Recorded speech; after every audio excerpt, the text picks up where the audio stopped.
white noise to hear you. Kinetic, I feel you. Syncopated steps in my direction. Do you feel it?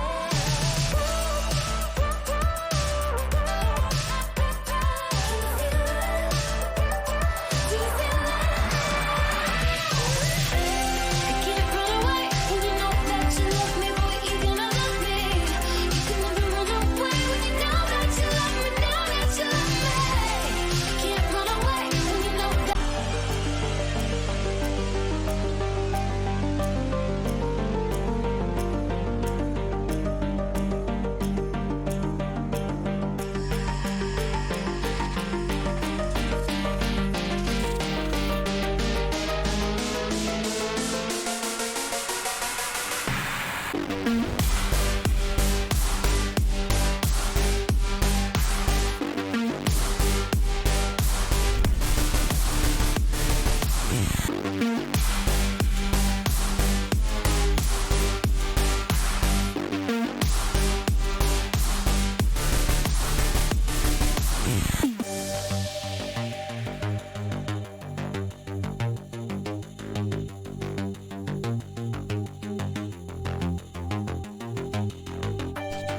It's your man, Pooh Nanners, your Texas caster and hype master, coming to you live from VRespawn Studios. Brought to you today with the help of our friends at VAL, our friends at Dash League, Fixed providing the music.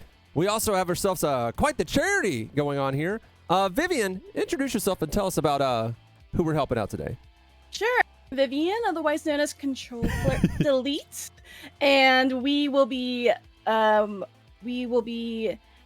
doing donations for CyberXR, which is a part of XR Safety Initiative. So I'm really excited about that. I just started working with them, and they are fantastic people. They are making changes all over the world, and it's fantastic. A lot of it, and I'll get right into it because we can have a donation link that you can go to.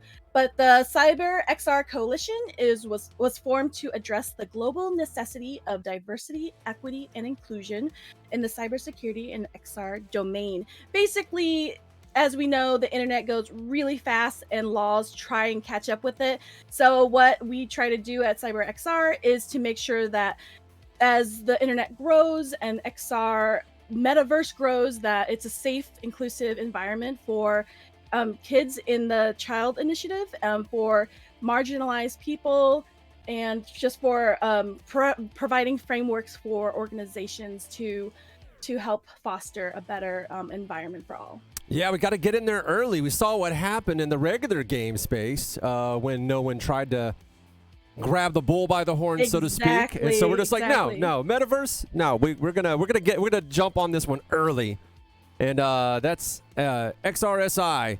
They are leading the charge there, and you're actually helping them out in more ways than one. And we're gonna be helping out their XR Coalition charity. I as try. Well. Yeah, I started to do more within the esports realm. In regards to working with XRSI, because of exactly what you just said. Esports is huge, right? It's a billion-dollar industry, but it's also a bit of a boys' club. But VR esports, new, still up and coming, and we really have the opportunity to get in early and to help organizations build environments that include everyone, have accessibility, and that we're more accountable for what's happening within leagues.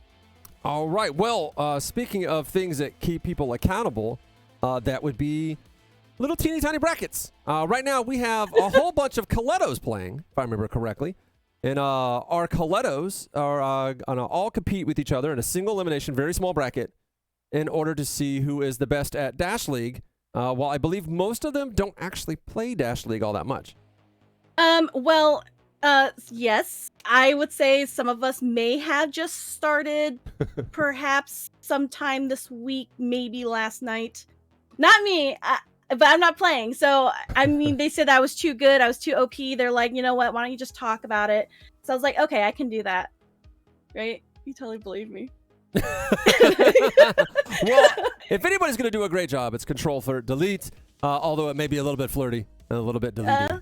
I don't know A which little one's bit more, deleting. Deleting? Yeah, yeah. Anyway, so we're just waiting for the match to get going, and until then, be sure to check out that charity link so you guys can help us get this initiative going and help us get it funded. This is for the children, and this is for women in the space, as well as everyone else that might be marginalized by a toxic community. The thing with competitive sports is it's very easy to take it to a dark and toxic place right away without appropriate guidance. And we found Dash League to be one of the best groups. During the alpha on SideQuest, they put in a ton of effort to set a good example for all the new players that were coming in, especially the young ones, to show them as like, you don't have to be toxic, you don't have to be filled with hate in order to be a competitive player. And they were showing them that all your top players were actually cool and helpful people, and we're setting that example, and we're trying to continue that example throughout all of their alpha-ness and beta-ness until the game actually hit the store. So, and let's talk a bit about Dash League, because I'm really impressed with this group. First of all, I've been wanting Hyperdash as soon as I saw it, but I didn't have it in me to dash as much. But then I started playing it, and it's really addicting. And I'll tell you why. Because you can respawn. That's the truth. Yeah, you're just playing Onward. You got the one life. Yeah, just that one, and gosh, I had to sit in the lobby waiting for so long when I'm dead. They introduced a respawn mode in Onward eventually. But Hyperdash is different because one, we were told that the Killettos, although very good at walking in heels, will probably need to be spread out among these other players in Dash League who've been playing since it came out. And so the Killettos are sprinkled around with veterans of the league. But I'm so impressed because I've been playing on my Quest. And as you know, some games are really good on PC, but then you add in the Quest element and it gets a little bit tricky. But with Hyperdash, we have teams in the league who are playing on Quest, playing on PC, and it doesn't make a difference in the game. It's such smooth gameplay. It's a lot of fun. The graphics are fantastic. It's just all around really smooth, really fun game. And Dash League has over 300 people, which is fantastic for this league, right? And they have dedicated casters that cast the community games. I want to shout out to them because we've been watching a lot of their videos. Garbage Man and Dre Day. Yes, because I watched him. He did some interviews from the ladies who dash, and they are the ones who took me in. They took in Robin and Cammy and Tia, and they showed us how to play, how to point that thing that goes bang. I believe that's a gun. I think that's what that's sure. called. Yes. The yes, shooty exactly. shoot, as they call it. And you know what? I'm slightly kidding. We do have some killers on the Killettos, and we do have special guests Cass and Cherry and Robin's Reality. They are content creators in the VR space. You might want to see their channels if you haven't already. So they've joined us for this event. But I do want to shout out to all the ladies who put in the time to train us, to put up lobbies, have fun, show us the way of the Dash League. Now, tell us about this first match we're going to see. We're just waiting for them to get started right now. I think Lat has to give the go-ahead, and then once they do, we'll jump right into the match. But this is, I believe, going to be Danger Zone versus Girl Power. Do you know anything about these teams or who's on them? Well, I know that one of them has power. Well, actually, so the names were just created just to add some fun to it. But yeah, I know some of the players. We have, I believe, Callie's team, she'll be joining us. She is, I was told, the very best player by herself. No, she's also a caster, so she'll be on here shortly to talk about the league. Button. Sorry, but she will have Cass and Cherry on her team for the Killettos. And I know Tia and Cammy, who you probably have seen in other games, they play Pavlov, Onward, Pop 1.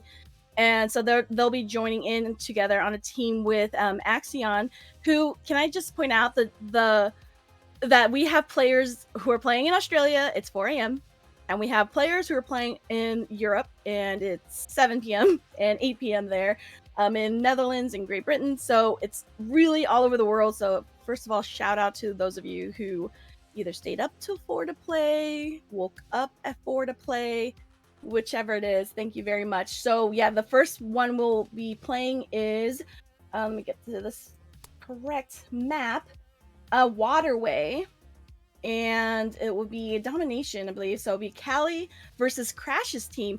And okay, we had so much fun yesterday, just kind of like getting everyone in just to go over some more details.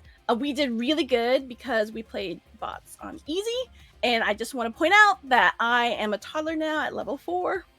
So I love easy really bots. Awesome.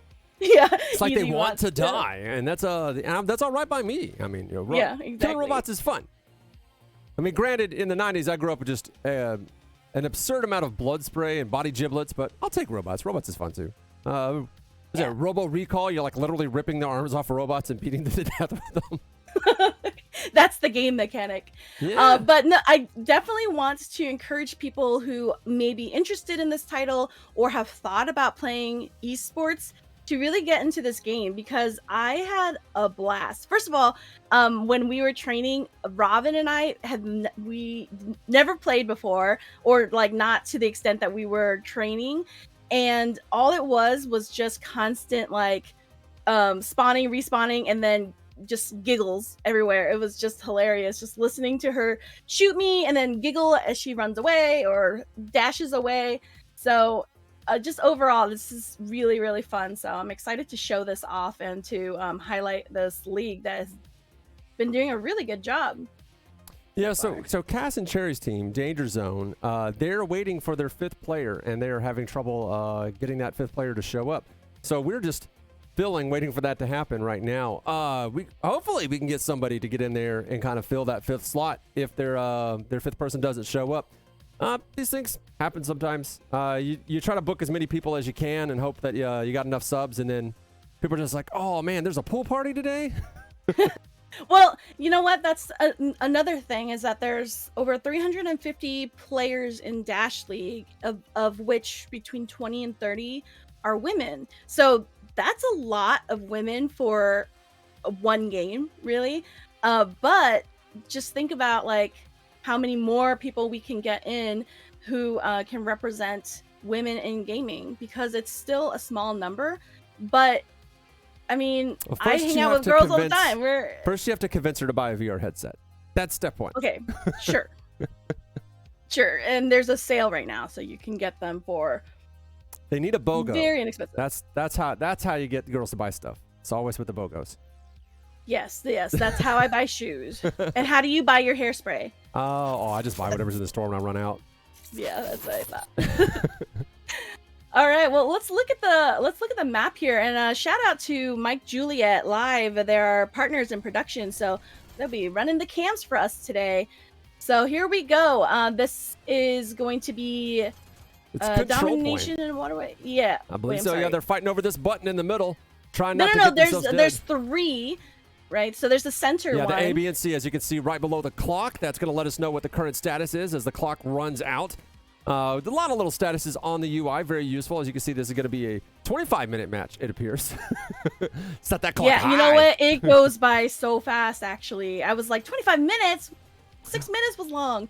But no, this is a really fun game. So as you see right there... Pro strats. Yeah, so she was holding down the button, which I guess they do. And I was seeing some really good angles where they would kind of stand in behind the pedestal, and shooting as they dash down the rail. Yeah, perfect. It's very early on, so like the way the game works, like any control point game, normally you just kind of stand on the point like you would in regular FPS games. In this one, you got to go over and press the button.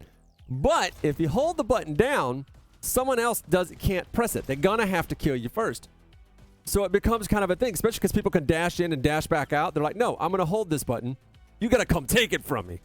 And there was a little bit, I think, of people that complained about it, and the developers were just like, it's like, oh, we didn't mean for it to do that. And then the pro players were like, no, actually, that's a great strategy. It kind of mixes things up. Leave that in there. It's like, because I say this a lot about professional esports games, especially VR esports, is that high risk, high reward mechanics are the best mechanics. This one, to hold that button, you got to put yourself right there in danger. You got to hold still. Hyperdash is not a game about holding still.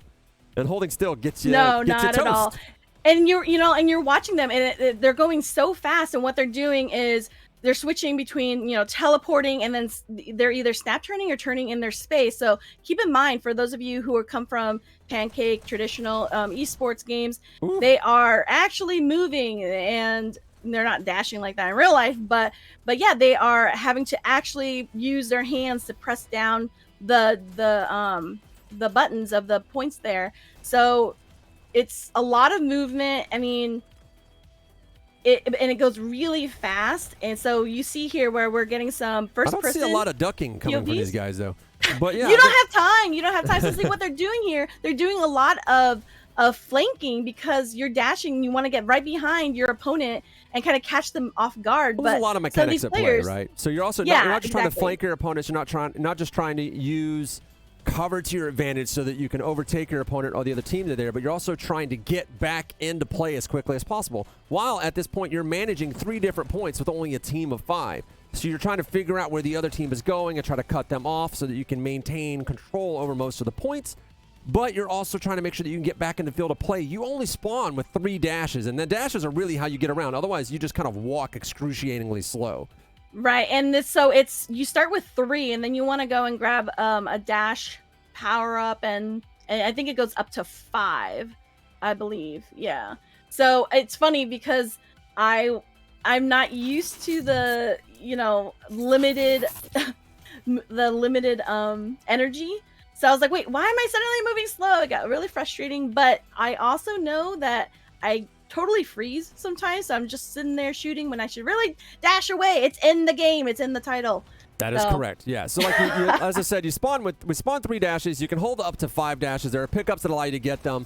People actually will sort of pay attention to whether or not you've dashed or how many times you've dashed. It's kind of like counting the bullets in someone's gun, and that'll let you know what you can do to them, or you can get around them, or the fact that they're not really a threat. You don't have to worry about them kind of jumping around and getting behind the cover that you're using in that particular case. There's a lot of thought that goes into that. As you can see, that a lot of people, even though there are multiple loadouts in this game, you have shotguns, you have a rocket you can steer around, you have a shield, everything is can dual wield, so you can do like one weapon in one hand and one in the other, and that's what a lot of these pickups allow you to do. But as I said, big part of the game is trying to get into the action as quickly as possible. And you spawn with these pistols. Red. Oh no, they just had it just for a second. There we go. All red. Yeah, they're just going back and forth. I mean, seriously, whenever I start a game, I'm like, well, I guess I'll just stand here and not die. But that's onward. That's onward. It's exhilarating though, really, when you every button press, and then like check out the kills that are coming in here on the top. It's a kind of play style. So where you came from is what was often referred to as milsim, right? And that's a game there's a lot of hide and seek. It's a lot of tension followed by short bursts of action, right? And these type of style games are what's called an arcade shooter, or be more specifically, more of a Quake tournament type shooter. And they're all about speed and action, is that the action is very quickly. And then you die, and then you respawn. You just do it over and over again. And it's all about that adrenaline and that speed. And it really plays to a different kind of play style. Somebody who can move and think really quickly and not get upset when they get gunned down. Just spawn back in, jump back in as quickly as possible. Yeah, and for this, there's proximity voice, and then there's team chat as well. So the call-outs here were just, fantastic. And when I played yesterday with my old teammates, and we play other games, so we just like fell back in line with, like doing call-outs as best as we can. Like, it's when you don't know, you just shout the proximity of where you are. So saying like, we're in the basement, or I've got this one, I press this one, or it's red now, or one down, just to kind of give an idea. It happens so fast though, so it's like, again, just having to get used to how fast you have to go and talk. But it was cool also to listen to the League players. They're like pretty calm, where I'm like, oh my god, I got shot, Yeah, we just saw a showdown there. It was Cherry versus Robin, but the action is so quickly you couldn't tell who killed who because they both died very quickly. As we see, though, blue still maintaining control over the map. Red trying their best to get in there and touch the buttons, but they don't hold down for very long. It's almost as if Red's playing a man down, or I guess a woman down, girl power, having trouble holding on to more than 2 of these points, although they're maintaining a little bit more control over B point now, so it's very exciting to watch them actually try to turn it around. They're only 1 point behind, but blue team is not letting up. The danger zone is keeping it dangerous indeed, as Girl Power gets into that button just the last second. Says, this is our base. We have B point. B point belongs to us. C point now belongs to the power of Girl Power. But as they flow like water, Danger Zone goes around and takes A. Girl Power not having it, though. They are dominating. And that's the round. Yep, so it's going to be 1-1. I'm sure they're celebrating right now. Yeah, Girl Power really turned it around there at the end. Yeah, no, I mean, it's so exciting. And what I really like when I play any new game is I always want to know, like, what are the strategies? What are the things you plan with your team besides learning call outs? And then who's going to be the aggressor? Who's going to be, Look flanking? Look at who the killers are. Yeah, exactly. Callie racking up 32 kills for Danger Zone. Girl Power, you've got Evie, I think, at the top there with 34. So you got some heavy lifters on these teams. Some people breaking their backs. Yeah, they're carrying it. Well, you know what? Apparently, Callie is better than Style and Lat, so it's showing. I don't know. They told me Callie was like 3/4 as good as one of the bots, I think. I was obviously they were joking. Yeah. But it's good stuff. Yeah, this path actually Callie was trying to take for a minute there. That was very interesting, actually, getting up underneath stuff. This is a very good map design when it comes to a good competitive sports game, is that when you have like a point or something that you're trying to protect, that there are multiple avenues of attack. And you always have to have just one more avenue of attack than could possibly be defended by the number of people that can play in a team. Yeah, I'm seeing the chat. Yes, they are popping off. It's for charity, guys. It's for a good cause, and we'll get down with that shortly, because we have some fun, I guess I want to say, prizes and then donations that I think Style had mentioned how he was going to, and he's one of the organizers of the league, how he's going to run the donations for Domination, which is what we're on now. Let's get to that here. Oh, we lost a player. Oh, no. I think we lost Callie. That's going to be a hell of a hit. Yeah, it's that happened to me. I got so excited I forgot to put a battery pack on my quests. Maybe that's what happened. All about that battery pack. But yeah, I'm surprised to actually see Blue Team actually holding on to BNC without Callie. Callie really just running up the kill board during this match. But it looks like Artemis is actually doing a good job as well, holding I was down to say, those native there as well. And okay, here it is for Domination, which we're on now. Equip VR, they're going to do $15 per point on Domination for XRSI, which, by the way, you can go to xrsi.org/donate. I'm loving like how awesome these ladies are, because they invited me into their Discord. They are so much fun. They're really friendly. They hop on every Friday and they're like, oh, let's play. And we play for an hour. We're laughing. They're showing us different things. And it wasn't like as intimidating, even though we were explicitly told like they will destroy you because they've been playing for so long. And I'm like, I totally agree and believe you. But it's still like you're still able to get in playtime, and you're still, you're able to learn. Where with some games you just get immediately annihilated and you're not really learning anything. And there's no second chances in those games. Yeah, exactly. Oh, look at that. 2 points on red now. Looks like Callie is back, and the game has maintained her stats, so obviously the developers are no strangers to this connectivity issue, as Evie just racking up the kills for Girl Power with 42 kills and only 19 deaths, really being aggressive out there. As Callie tries to come back and wrestle back this loss that's coming as a result of the connectivity issues. But I think with the BX native and Artemis really holding it down and Cassicherry running interference, they might have an opportunity here to try to take this back. Although C just flipping on and off. Oh, man. Trying really hard. Callie with the counter on C point. But I don't know if it's going to be enough.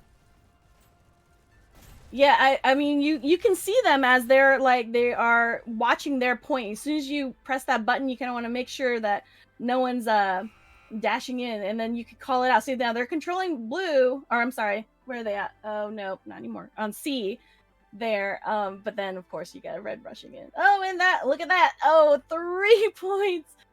Oh, Girl Power wins 3-1. Yep. So that is one round down. We're going to be doing best 2 out of 3. There will be a maximum of 3 maps. Do you have the list in front of you? Do you know the next map that we're going to be playing? Yeah, we're going to be doing payload. So a payload map. That'll be fun. Yeah, exactly. So for those of you who play, like Overwatch, or that's a common mode, and that one's a lot of fun because there is a cart. So I was like, okay, now I know exactly where I have to go. So that was a good mode for me to learn. But that one's a lot of fun. I don't know.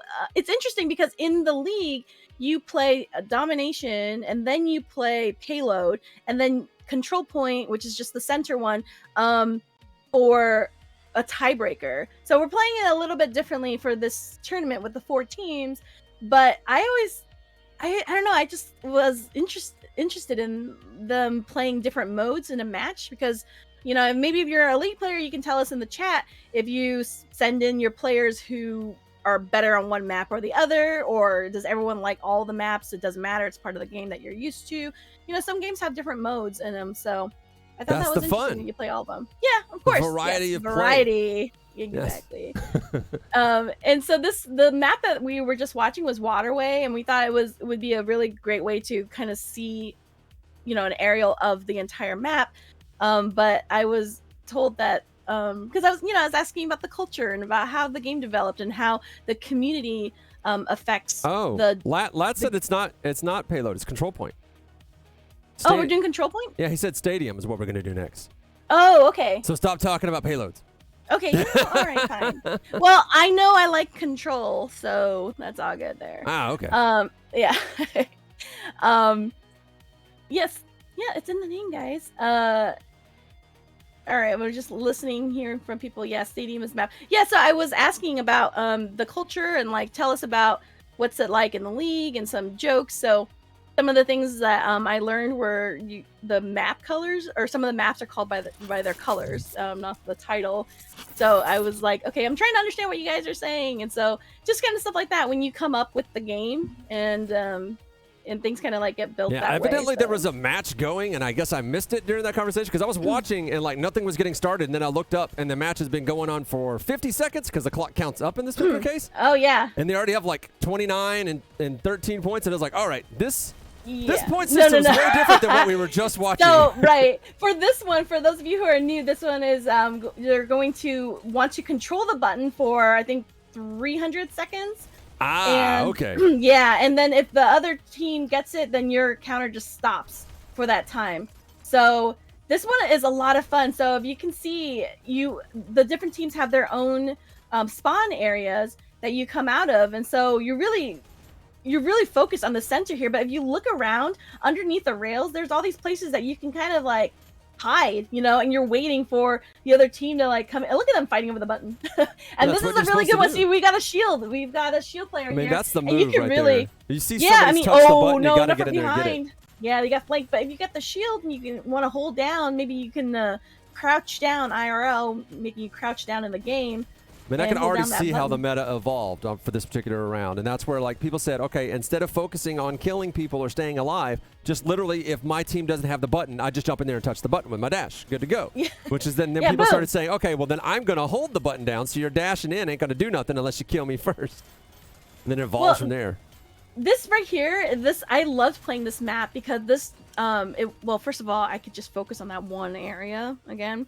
So this allowed me to kind of see their positioning that they're getting into. Cherry just exhausted all of her dashes. Nope, Cherry had one more dash left. Just one more. They're fighting over it. But you also have to have good communication here because, if everyone's going for the same thing, who's watching your back, that's really important. Because it is fast, but you still have to communicate really Cherry well. was looking for some health, but it did not work out. Nice catch by our cameraman, Milkshake, Master Shake. I keep wanting to call him Milkshake. I don't know why. That's her new name. Milkshake works now. Yeah. All right. Well, it's very clear that Girl Power has complete domination over this point. And it looks as though Danger Zone is actually looking to collect themselves into a wave so they can actually put more pressure on this one. Instead of everybody just kind of funneling in one at a time. It looked like they held back. You can kind of feel those moments when you play games like this where all of a sudden you're defending and the other team just disappears. You're like, oh, they're going to come all at once, aren't they? Yeah, we have, I think, Maniacal Wow. here says pressing the button gives you an extra dash. By the way. Ah, that's how they keep getting their dashes. Yeah. Oh, okay. Yeah, that's what they're after. Come on now. Yeah, just want to get that dash in, dash out. Oh, look at Red. They're up to 100 now. Yep, but the gap is slowly closing. It's been about 30 this whole time, but you do see Danger Zone kind of working their way closely in there, although they're starting to eke up on 40. Yeah, they're just barely keeping it in that 30-40 range, but the clock is ticking, and by clock, I mean getting all the way up to 300 points. While they're not quite halfway there on Girl Power, it is getting closer, and now that gap is getting wider. So Danger Zone really going to have to step it up here, and I do believe they got to do the move that I said before, where at the very least, try to group up and come in as a group, or send somebody in to pull attention away while your guys come in from behind and clean them up. Yeah, you know, I asked about all the different weapon loadouts that people would prefer. I know some people I think are good with shield. That was one of my first questions, because shield is like a big deal in like Onward that I play. So being able to like wield the shield very well, like strategically, you know, you don't want to just hold it. You want to be able to be strategic. Like I was saying, I think it was Axion who was showing me like to do, like use the shield to press the button, kind of like hide behind it, especially when you're getting really close to ending it. Yeah, Red is dominating. Yeah, I just noticed that like my stream is starting to just like eat it. They're too hyper. That's what's happening here. Yeah, they're too hyper for the stream. But yeah, yeah, I'm like and watching my bitrate just rocket down, and I'm like, what's going on there? Check the guns here, because there's a lot of different weapons that you might want to pick up. The rocket launcher is really cool because you can shoot yourself with it. Yeah, that's right. That's well, yes, awesome move. Yes, that's exactly There's a shield why. right there. Hello, grab the shield. No, because you can aim it where you want it to go. So I think some players are really good at it. They're skilled at just kind of launching it across the map. So I thought that was a fun skill. And I stood on a bridge and it looped around me, which I thought was cool. May or may not have gotten me. I'm not sure. Perhaps. Somebody got it. Well, they're going toe-to-toe, and as you can see, that gap has remained just about the same between Girl Power and Danger Zone. I'm not seeing Danger Zone turning this around yet. I haven't seen any kind of new strategy come in from them other than get in and shoot fast. But it looks like you just got people over Girl Power really setting up these great sight lines, these great places to actually set up cover, and just getting people as they jump in. They're not really covering those corners. Doors and corners, as they like to say. They're not getting a lot of attention paid to those tough spots from Danger Zone. As a result, the Girl Power are getting more drops on them than they're getting. And this the gap kind of got a little narrow there, kind of crossed into that 25-point range, but Girl Power saw the gap and has got real strong control over this point now. Look at, we're seeing in the chat like who people are rooting for. Yeah, who are you rooting for? Let's hear it. Yeah, I noticed that the stream is kind of just like eating it. After this round is over, we'll give everything a restart and see if we can fix that. Yeah, because it's buffering a little bit, and I want to say it's because look at them go. And if you notice, some of the players, they have the 4-letter clan tag to kind of represent their team, which is really cool. Yeah. Well, that's classic gamer rules. That move has been around. The little clan tags has been a thing in competitive gaming for a good while. So it's always good to see the triangle factor has been on top of it with all the esports rules, so that their game was pretty much ready to go out of the gate. Well, even before it even ended in the gate. Like in alpha, they already had their league going, and they had the appropriate tools they needed in order to spectate, in order to track, a customizable UI. Lots of fun stuff going on here to keep track of. Them because they were having some server issues and they were able to fix it in time. Now I'm having server issues. We're having some issues. But they were able to fix it, and I mean they're also playing matches as well in the league, so that was really important. All right, we are running out of time here with a little more than 30 points left. Girl Power are going to swing in that first round. Let's see if we can actually. Close. They're at 230 on red there. Man, the gap is getting wide as they get closer. Yeah. But the fun thing about maps and I games like believe- this, oh, somebody's steering in rockets now. Oh, it's going back and forth. Come on. I love steering in rockets when you can, but you got to be careful. You can swing that thing all the way back around back at yourself. And it looks like these last 19 points are going to come crashing down in favor of girl power. They're going to have to fight a little bit harder. That's the fun thing about maps like this, though, is that when the one team gets closer and closer to winning, oh, red is you dial it up. Just dominating this point. Oh, come on, underdogs. Let's go. Oh, man. Oh. And that is it for the round. It's closing. Yep. There we go. Oh, well, we saw some celebrations there. What were Some the dancing. ultimate number of kills? Callie with 51 kills. Oh, is that all? Evie with 65. Yeah, that was fantastic. And actually, at the end of the round, they have this really cool room that you go into with Let's take like a look stands. at it. Yeah, and trophies and Pop confetti guns. gun. There you go. Yeah, look at that. That's fun. Big celebration it's- station. Yeah, I talked to some people who were interested in VR esports, but they've never really seen it or played with it. So just like a reminder that they're standing in a play space or possibly sitting, but mostly standing, and they're actually turning themselves, and pointing. So it takes a different type of skill for VR esports, which is really, I don't know, it's really impressive. I was gonna restart, but then all of a sudden the connectivity came back. So I don't know what that's about. It literally, it's just the internet. And yeah, no one else is using my internet, so it just must be something happening network connection wise to our restream location. And it happens sometimes. Net neutrality so it's not died just like you years in the ago. chat who are asking there. I mean, that's the thing traditional sports has over us. The field doesn't just go out of Suddenly order. crap out on you.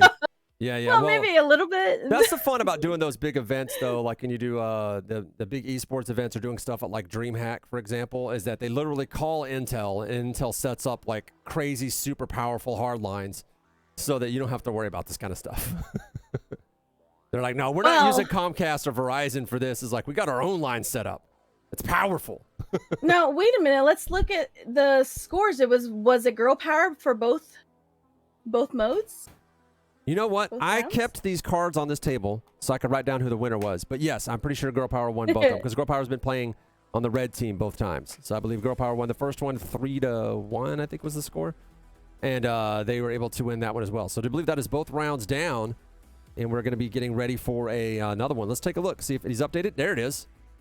Girl Power just got updated as the winner, 2-1, which means we're going to be watching Foul Play and Luck. Foul play. That's great. And then wow, look at that. $172 donation total for match number 1. Nicely done. XRSI. Yeah, from Equip VR. Thank you, Style. That's fantastic. You're playing for a charity. This is a really good cause. I want to shout out to the research that is being done. It affects change all over the world for governments, for organizations and companies. There's different projects that we really would like to head up to help esports, have a better ecosystem of support for things that arise in the league, because a lot of the leagues are run by people who are players or game devs. It's not really their forte to run a whole organization, maybe from an HR standpoint or something, and so they need a little bit of support. And that's where we could really help with guidelines with cybersecurity and making sure that you're able to verify people and hold them accountable for actions. It goes beyond that, and we know that with gaming scandals, not in VR esports because we're totally clean, but you hear it from regular esports. Yeah, with hacking and all kinds of different things. I mean, these are things that like developers have to deal with, but developers aren't running the league as well. I mean, we know with esports ecosystems, Some have tried and quickly regretted it. The only developers running a league right now that I can think of, well, I mean, if you don't count what Valve does, but no. I'm talking about just in esports in general. Blizzard runs their own league, although technically they bought MLG Gaming. Remember MLG? Remember MLG used to be a thing? That's because Blizzard bought them and relabeled them the Overwatch League. Owl. but I mean, Blizzard runs that one, and they do that more or less in response to Valve running their own league for Dota 2, and dang it, the name escapes me. I've been CS:GO, at Blizzard headquarters, and they have like a control room that's like very similar to NASA, which is really cool. Like they're all facing the same way, and it's a really cool headquarters to go in and visit and see. Yeah, so. The guys who make Echo Arena and Lone Echo Ready at Dawn, that was actually founded by former Blizzard employees, long time ago. Yeah, I had somebody, they were asking about VR esports, and then they saw Echo and were like, oh, it's like Ender's Game. Yeah, exactly, but you're in it. And what's really funny about that aesthetic, or that comment that they always get about how the aesthetic is similar to the movie, they were working on it before the movie came out, like way before it. Oh, and and so they had experimented in the game, like the coat of paint on it is very Tron. It's not Ender's Game. It's the hole that you're in 0G, and the shape of the objects that are kind of in space that remind people of Ender's Game. And what was funny is they were experimenting to try to figure out what geometric shapes would work best for the game that they were trying to make, and those are the shapes they settled upon. And when the movie came out and they had similar shapes in their arena, they're like, oh, I bet those guys did similar experimentations and realized that this is the only thing that works in like a 0G environment, even though they're not doing 0G, but it's just like the CG artists were just like, yeah, you can't just do like a square. No, It's got to be weird little diamonds. And we do have Callie in here with us, so let's bring in Callie to kind of talk about the game and tell us what all the things that we did wrong. Callie, welcome. And as I understand, you play in a league team. You are the best player next to bots, and you and you are a caster, which is fantastic. We need women casters. We need diversity here, so that was fantastic to hear. So I'm glad to have you. How did the game go? Tell us from your point of view. It was fun. Definitely a great group of people and a lot of fun to play with. We ended up having a discussion whether or not to even turn proximity chat off. So whether or not we could hear the other team, we decided not to. So we were all joking around, even with the other team. A little unfortunate for some internet issues on my side, but we had them too here, so it's fine. Yeah, at least part of the league game. Yeah, and it's all for fun anyway, and it's all for charity. So at least it wasn't a league game. It's all good. But yeah, it was good games overall, great players, and it was fun playing with people that I haven't played before, some of the Killettos, and it was entertaining. You had a solid kill count going there. Yeah, I was going to say, how's that backpack? Well, tell us a little bit about the league. How long have you been playing? So I started the beginning of December, I believe, so not quite a year. Quickly found some people from a specific team that I enjoyed playing with. Learned quickly the difference between a clan and a team, joined a clan, joined a team, played in the first season, and I have been on a couple teams since. Ended up on with the team I'm on now. I'm a captain of that team, and yeah, I love it. What's the name of your team? A lot of time. The team is named Other. Other? Other. Yeah. Originally known as, what was it? Not the Other Guys. I think the Guys is now in quotes because I joined the team. Ah, I got you. I heard Mother. Oh yeah. No, Team Mother? You're the Mother team? The Mother. No. Definitely not. On Vivian's Killettos team and Onward, whenever they have a guy join the team, they just make them wear heels. The Brolettos. Brolettos. Hey, just because they're boys doesn't mean they can't play. That's right. You just put them in heels. Killettos is about the heels. I was going to say, can't they also wear stilettos? Of course. Yes. Yeah. I mean, we all play in heels, right? I mean, that's so obvious. It's a very special shop on Amazon to get them the right size, but it's toning your calves as you're playing. Yeah. And I heard that Callie is actually named after someone. Oh my gosh. Yeah, the worst kept secret in Dash League. Yeah, Callie might be named after my dog. I did not play video games previously. I have not played video games. And so when I hopped on, I didn't expect this to last. And the first name I thought of was Callie because she was right there. Are you telling me that you chose a kind of bad player handle and it stuck and that's the name you now have to use all the time? I have no idea what that's like. Yeah, what's that like? Billionaires? Like, I named my dog after Kali Linux, so I like the name Kali, and apparently Kali is also the name of a Hindu goddess of death. Yes. So it kind of works. So many different ways to spin it, but we all know the truth now. We've got you. And the fun trivia is there are actually 3 of us that I'm aware of in Dash League that have our names after our dogs. You know what? Does Callie ever make a special guest appearance in games? You know, she was not a fan of the headset, so not really. She trips me as much as possible, but that's about it. We had a really funny game with a player who was suddenly making call-outs out of nowhere, and it turned out his dog was, chewing on him as he was trying to be a sniper. He's like, Molly, stop. Yep. Everybody turns to me and they're like, Callie, why are you talking to yourself? I'm yelling at Callie, stop throwing the tennis ball at me. Stop chewing on the bone underneath my feet. Hey, you're in good company. Indiana Jones is named after his dog, so it's fine. There you go. Yeah. You gotta own the crazy, Callie. You are talking to yourself, and that's totally fine. I pretty much make it work. I use Callie as an excuse, but maybe I am talking to myself. Yeah, when you miss that shot, you're like, oh, it's my dog wandered into the play space. Absolutely. I think that somebody used that as an excuse. They said the cat stepped on a power strip last season for finals. That's why it happened the way it did.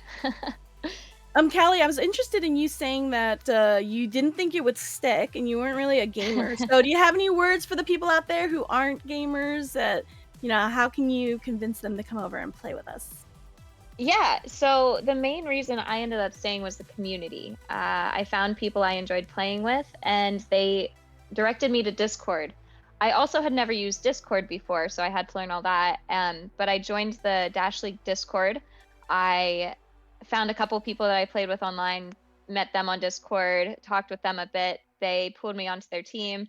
I then joined another Discord server. So honestly, if you hop into a Hyperdash lobby and you enjoy it, find somebody, get them to tell you the Discord, go on the Discord and just ping any channel basically and say, I'm new, what's up? And about 20 people hop on and offer to help. It's a great community. New handle, who dis? Yeah, exactly. and now that you know what Discord is, please tell me you are in at least 100 Discords. Because every team has one. Yeah. Every month I'm having to delete my Discord. 35 servers, and I don't understand. It's a lot, but it's a lot of fun. And it is because the community is so great. When we did VRespawn, I resisted even making a Discord server because there are too many of these things, and then somebody else made one, and I'm like, dang it! Stop! They're eating me alive. No, I totally agree with you. I've been enjoying talking with the ladies in the Discord. I mean, it's not just about Dash League, we're talking about other things. And so it's really cool to just have that community where you can just pop in and say, I want to get online. And because you could play on Quest as well, it's easy to hop on if your computer isn't on. And I really like that. I mean, I can't tell you enough how awesome it is for a game to be so good on Quest as it is on PC. I mean, that's really important for a league that you want everyone to be able to play, not people who just have like a gaming PC and an expensive headset. So you don't want your game to be pay to win. Right, that's a high barrier to entry. I do love the fact that this is a decently low barrier to entry, and it gets all walks of life. I love meeting these people and talking to them about, where they are in their life, what they do, and all that stuff. And I've made some really good friends. So how good is your MLG reload on your hand controllers? Huh? So one thing that plagues competitive players is that one time you forgot to change out your batteries, right? And you lose one of your hands. And a lot of competitive players will develop an ability, and I do this as well, where you can flick that. That door, like when you first try to change out the battery, can be a pain. But you play a lot, you get really good at removing that without taking your headset off. and yanking a battery out of somewhere, popping that battery out, yanking one in, popping it back in. We've called that. So we started doing that in Echo back in like CV1 days, and we would call that MLG reload. And those of us that were really good at it were very proud of ourselves. The worst part is I play with grips, so I have Oh, to no. unhook That is a pull the big grip no-no off. in competitive play. It's funny because like they Well, introduced those, and the people who make those, the different ones, they've all reached out to me, and they were like, "Oh, we want to like plug these for like competitive play because we think it'd be really good." And I was like, no." Like I Yeah. get it, like it's a good idea, but then those batteries just kind of ruin it. I was like, unless you're gonna make like an additional door with like a port on it where someone just plugs them in Oh via my USB and gosh. charges the battery, then like your grip kind of becomes a non-starter. Oh. Yeah, no, I do it between maps. I've gotten good at changing it out between maps as quickly as possible. You're too cool, Poonanners. It's only you can look so good at things. Well, thank you, Callie, so much for coming in and chatting with us. Thanks for playing and doing this event as well. So Definitely. forward to Thanks for seeing you putting up it there. on. It's an awesome cause, and I love that it's getting more hype and that people are becoming more and more aware of it. So thanks for doing this, and thanks for talking with me. Yeah, thank you, Callie. Thank you, Callie. Bye. All right, well, the match is already underway. It's been going on for about 40 seconds now. Not too long that we missed, and just shot right in the face of the character we were watching. That's always a fun experience. But they are trying to hold on to these points. We watched this map earlier, if I remember correctly. And a team that is, what was the name again? Full power? Foul play, I think? Foul play. Yeah, foul play. Actually trying to maintain some dominance, but you got lucky turning it around here at the last minute. Back and forth they go, A, B, and C. Still everything hotly contested, but it looks like foul play actually has the upper hand going on here. Now, Vivian, what would you do in this situation? Well, I would try and play with Tia and Cammy and Lozzie all in one because those are the Killettos. And they're really fun because when you're not good at something, damn it, we will have fun anyway. Like, that's what we will do.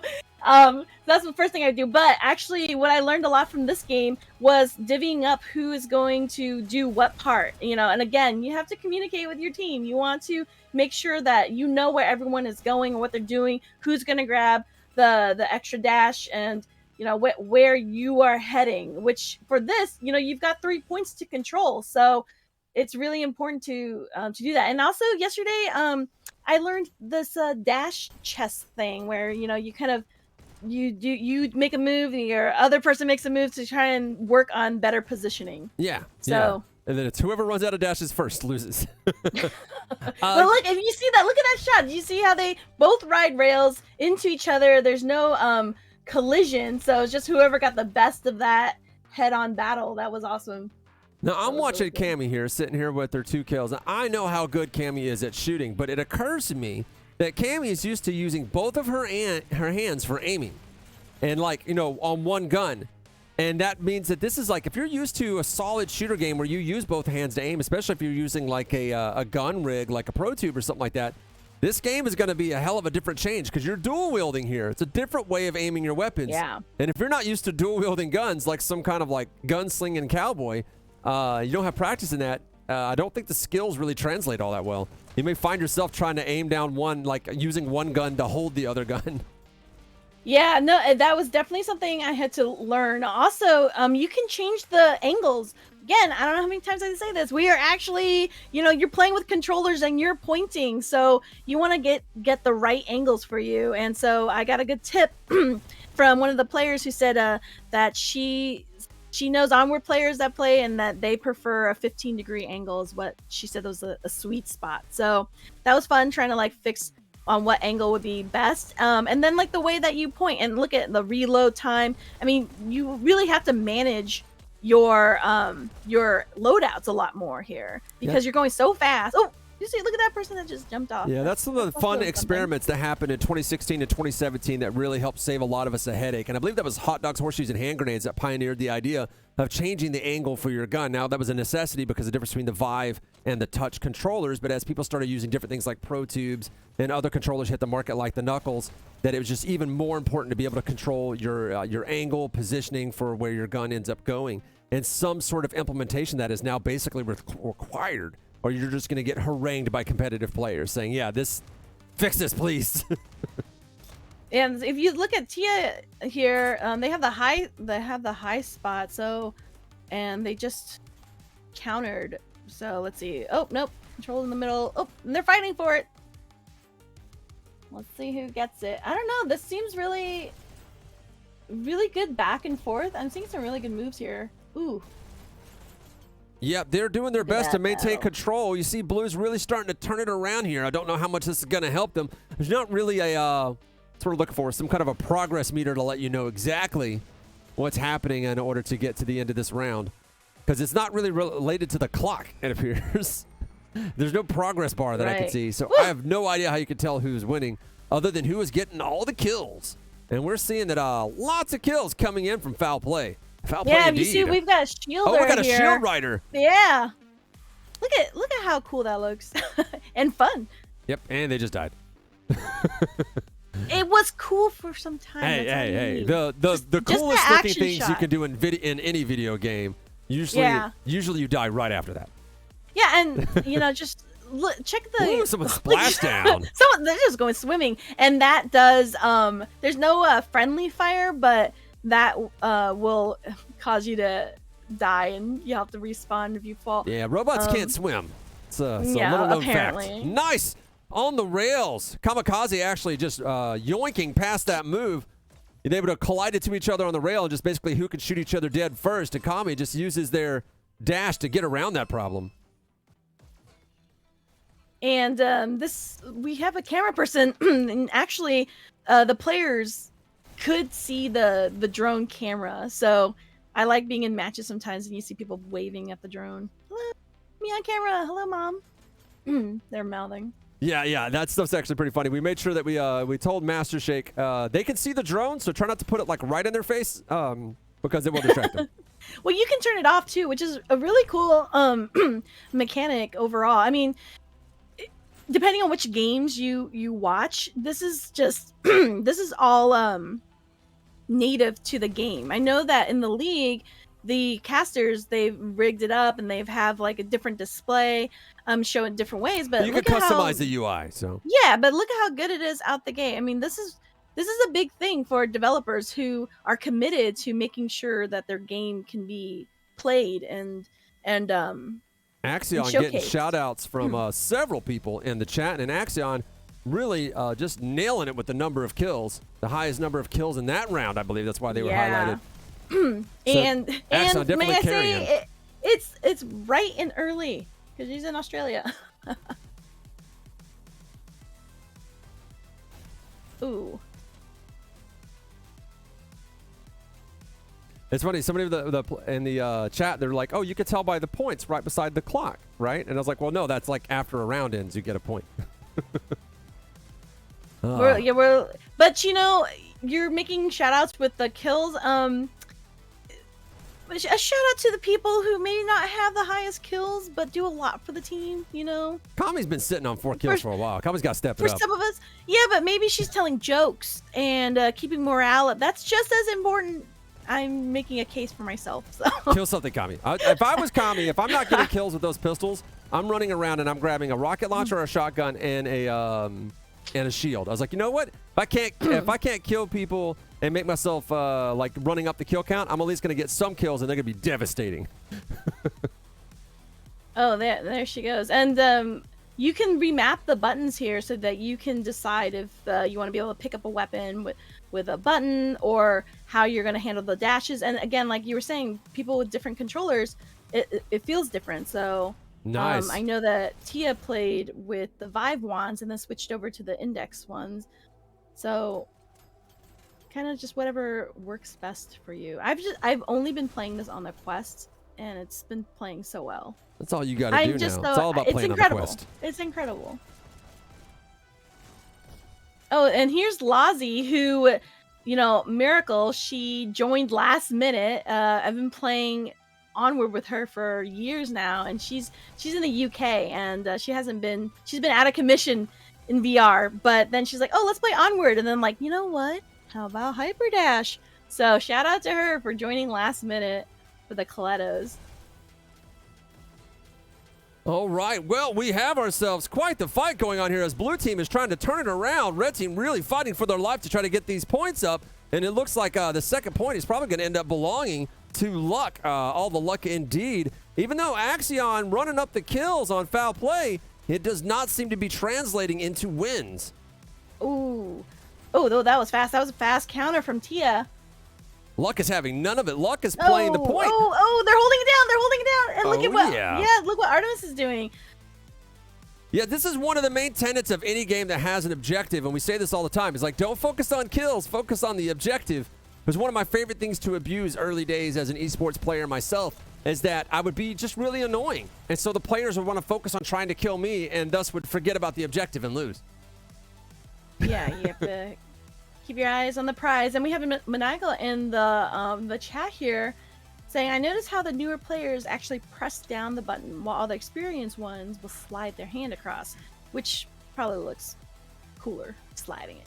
Well, yes, I do press it. Am I doing it wrong? I will try and slide it next time. Ooh. Look at these bungee jumpers. I love the sliding. I mean, that's just so cool and fun, especially when you're going head on with somebody. We need feet tracking so people can kick the button. I think that'd be great. Yeah. Yes, there is tracking. So, and actually, I believe this game is compatible with B haptics, so you can feel the game. Oh, you know what? I more. think I did know that. How about that? That's more about walking on the ground, though. It's not like full 3D tracking of your feet. Yeah, Maverick, I feel attacked because they noticed the swatting of the buttons. Maybe, okay, maybe. I didn't know about the sliding. Okay, I'm not that cool. Blue team I was just just really maintaining dominance here. Yeah, they really are. Oh, I believe. Come on, you can bring it back, Red. I thought Artemis actually had that there for a minute. I was like, Artemis going to go for the 2v1 and actually maintain control, but no. Artemis gets put down, but it doesn't matter. Teammate comes in and saves the day. Oh, and it gets taken right back by Red. Red finally dialing up just a little bit so they can actually maintain some control. They need to get this point if they want to stay in the game. And it looks like they're putting a lot of pressure on B point right now. They can put some pressure on C point. That'd be great, but this is the point being an attack, and you go where the action is. Wow, I'm just looking at the kill difference here. Kami killed 3 more people. That's good. Axion with 45 kills. Lucky Charm with 45 kills. They're just duking it out for that top spot on kills. But I gotta say, for Cammy and Lazi, who literally picked up the game less than 24 hours ago, and jumped in, it was pretty cool. And I played first with Lazi, and after the first few bots, she's like, "I got this. I'm so awesome at this." Yeah. And Don't talk trash about Cammy. She'd be like 1v1 me and Pavlov, and then you won't have any fun. Yeah. It's really funny how a lot of these games, how some games skills will translate and some games they do not. And I think that the big part of it here, not just the fast pace or anything like that, because Pavlov is kind of fast-ish pace, but it's really just how the gunplay works. This game you're doing dual fire. You're not really supporting your hands on these guns. There's no supported platform. It's just really trying to get most of your bullets kind of close to where you're trying to shoot. And if you're playing Pavlov, you're playing Onward, that is not at all how you shoot that gun. Yeah, it's quite different. With Pavlov, yeah, it is a lot faster, but this for sure is a different type of speed. I'm watching how Artemis shoots their guns, and I think that's going to be like the clue. Watching people like Artemis and Lucky Charm and Axion is going to show us the most effective way to dual wield those pistols. And it looks like their move is going to be basically holding them together, so you do have a stable platform. So it's you just make a like double barrel A. pistol. Yeah, it's like a double barrel pistol, and they're firing them both at the same time, so they get maximum damage that way. So that's how Style was teaching us to hold it in an A shape. And then also I think Native was the one that told me how before they leave the spawn, they just hold down the trigger and load their gun up for when they go out. I mean, those are little things that you get used to and once you play for a while. Axion but really those running are a good tips. path. You see, Axion ran a really good path. Instead of going straight, they went up and they came back down, catching that other player with their pants down. And that is how you use your routing. Like a fast-paced game like this, very what we call quick tournament style, it's all about the route you run. That is the most important thing. Knowing where your pickups are going to be, knowing where your cover is going to be, and knowing the best way to flow through there so that you can actually pick up people who are not paying attention and have a very low likelihood of somebody catching you by constantly moving. We had a little bit of a little camera wave there, a little dancing. I appreciate that. you have to have fun. And like Callie mentioned, it's a great community. And they were also, they're like, well, what do you guys play? Like Pavlov and Onward? Okay, we can play those too. So it's great that when you can play with people who cross over, especially because if you compete and you like that game, that's the game you're playing and that's it. You're focused on playing that game. So it's really cool to have that kind of community to welcome other players. Ooh, and there they go. Man, the clock is still ticking, and if that chase. Yeah, the clock is still ticking, and if the scoreboard is to be believed, Blue is still in the lead. Red really has a little bit of ground to make up here. Oh. We don't know entirely how much ground they're gonna have to make up, though. Tia's been doing great with the response. Axion just racked up a whole bunch of kills while we were talking smack. Looking for that 60th kill. Axion bringing the murder, but it's not going to help them with all 3 points going to Blue Team. Blue Team still holding on to that lead. They're going to have to really step this one up. It's going to have to be more than just killing. It's going to have to be tactical killing and really getting these points. Oh, Axion just murdering on the rails, putting them down left and right. Oh, Axion got out-juked there, but goes for the button, and that's the move, and then tries to chase him down, but gets dunked from behind. I saw that cut left, and I was hoping she would too, but no, it did not work out. But luckily, she gets to respawn as many times as she likes. Wow, I think that was, who was flanking there against Lucky? Oh, and Lucky goes down. That was some nice back and forth flanking. Oh, yeah, man. It's all about trying to out-position. Yeah, Artemis exactly. doing a little bit of ducking too there. You like that. Like see them using their verticality. Lucky Charms waiting for somebody to come off this rail. Decides to go for it. You don't want to just stick around and wait. This is a fast-paced game. You wait for a second, but keep on moving. It's all about that route. Axion looking for literally anything to get over here and get this button and try to give it some pressure. They have all 3 points down, but still don't have control as they get flanked again. Lucky Charms almost got him. Got Axion. Axion was able to put down Lucky Charms just in time, though, and trying to go for the next point, but it does not look like it's going to happen. And there we go. Yeah, and like I said, like when I first started, I was like 25 minutes. Wow, but I mean, you're just going. Just see, Lucky Charms there was consistently dashing to that person's back, so they'd have to like slowly Yes, exactly. turn around. That's what I was seeing too. I wonder if this is what those guys were talking about when they said they don't like smooth turning or snap turning. It's like, no, you have to turn around for real. You see how they were holding down? Who's that in the center? Holding it down. They were kneeling. Okay, and Blue goes up to 2.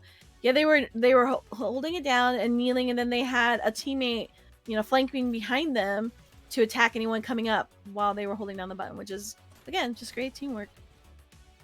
That is right. Red trying to come out as strong as they can to try to put in one hell of a defense. I think Kami's slowly getting the handle on the A-frame holding for those guns. But if I was Kami, man, I'd just be hanging back with missiles and a freaking shield, though. I was like, I'm going to steer these rockets right into that point. That point belongs to nobody. It belongs to the rockets. I was playing with different weapons to see, but it's just one of those things where I don't have time to go find that, So I think a lot of players end up just being really good at at their pistol. Yeah. And it's a very interesting thing, and we mentioned this earlier before, that one of the most important things you can do in a game like this is try to get right out and into the field as quickly as possible. So you don't really want to waste any time. It's all about optimizing, getting to where you need to be. And sometimes optimizing getting where you need to be does not mean going around grabbing the shield and rockets and stuff like that, because they're just kind of out of the way. And this is why the league organizers had told us right off the bat, they said pretty much everybody who's a professional player just plays dual pistols because there's just no time. Yeah, I would like to, I don't know, I thought that the shield was really cool, just because I know that there's some quick movements that some people are kind of used to doing when they play, I don't know, like Onward with shields. You got both Lucky Charm and Artemis sitting in the 60s on kills right now. Axion just barely ahead with the 70 kills. Man, they're really going to have to do a lot more killing if they want to take back control. According to the scoreboard, though, it does look like Blue Team does still have prominent control, like the most time on these buttons. And that's okay. Whoa, Red had very difficult for Red to be able to hold on these buttons long enough to do any kind of damage. And remind me, I think it was 3 seconds. 3 4 seconds hold. 4-second hold for what? No, 3 seconds for to maintain the monopoly on the. I have no idea. Somebody who plays Dash League, tell me. Style Dev, you're right there. Oh man. Yeah, they're trying really hard to hold on to these points, and man, the fight is real. 5v5 action coming in, foul play, and Lucky really bringing the pain. And I think Lucky's look not at far. that. Wow, look at against Black Widow how they just kind of like flanked and then ran into each other, and then Widow got the better of that one. Yeah, man. They're trying their best to hold on, but I do believe this match is going to go the way of Lucky. Lucky Charm leading the pack there, but Artemis really a solid lieutenant. They're actually catching up on the number of kills of Axion. Axion probably running out of steam. Oh, brought the shield to the battle. Kami's doing it. Yeah, there you go. Oh, how'd they get through Kami's shield? She was invincible. You're gonna pay for this. I can't. Afterwards, no. Kami's like, I oh, wasn't let's being all go play sarcastic. Pavlov. The shield's usually work in any game I play. I know. I can't Bus do driver. it either.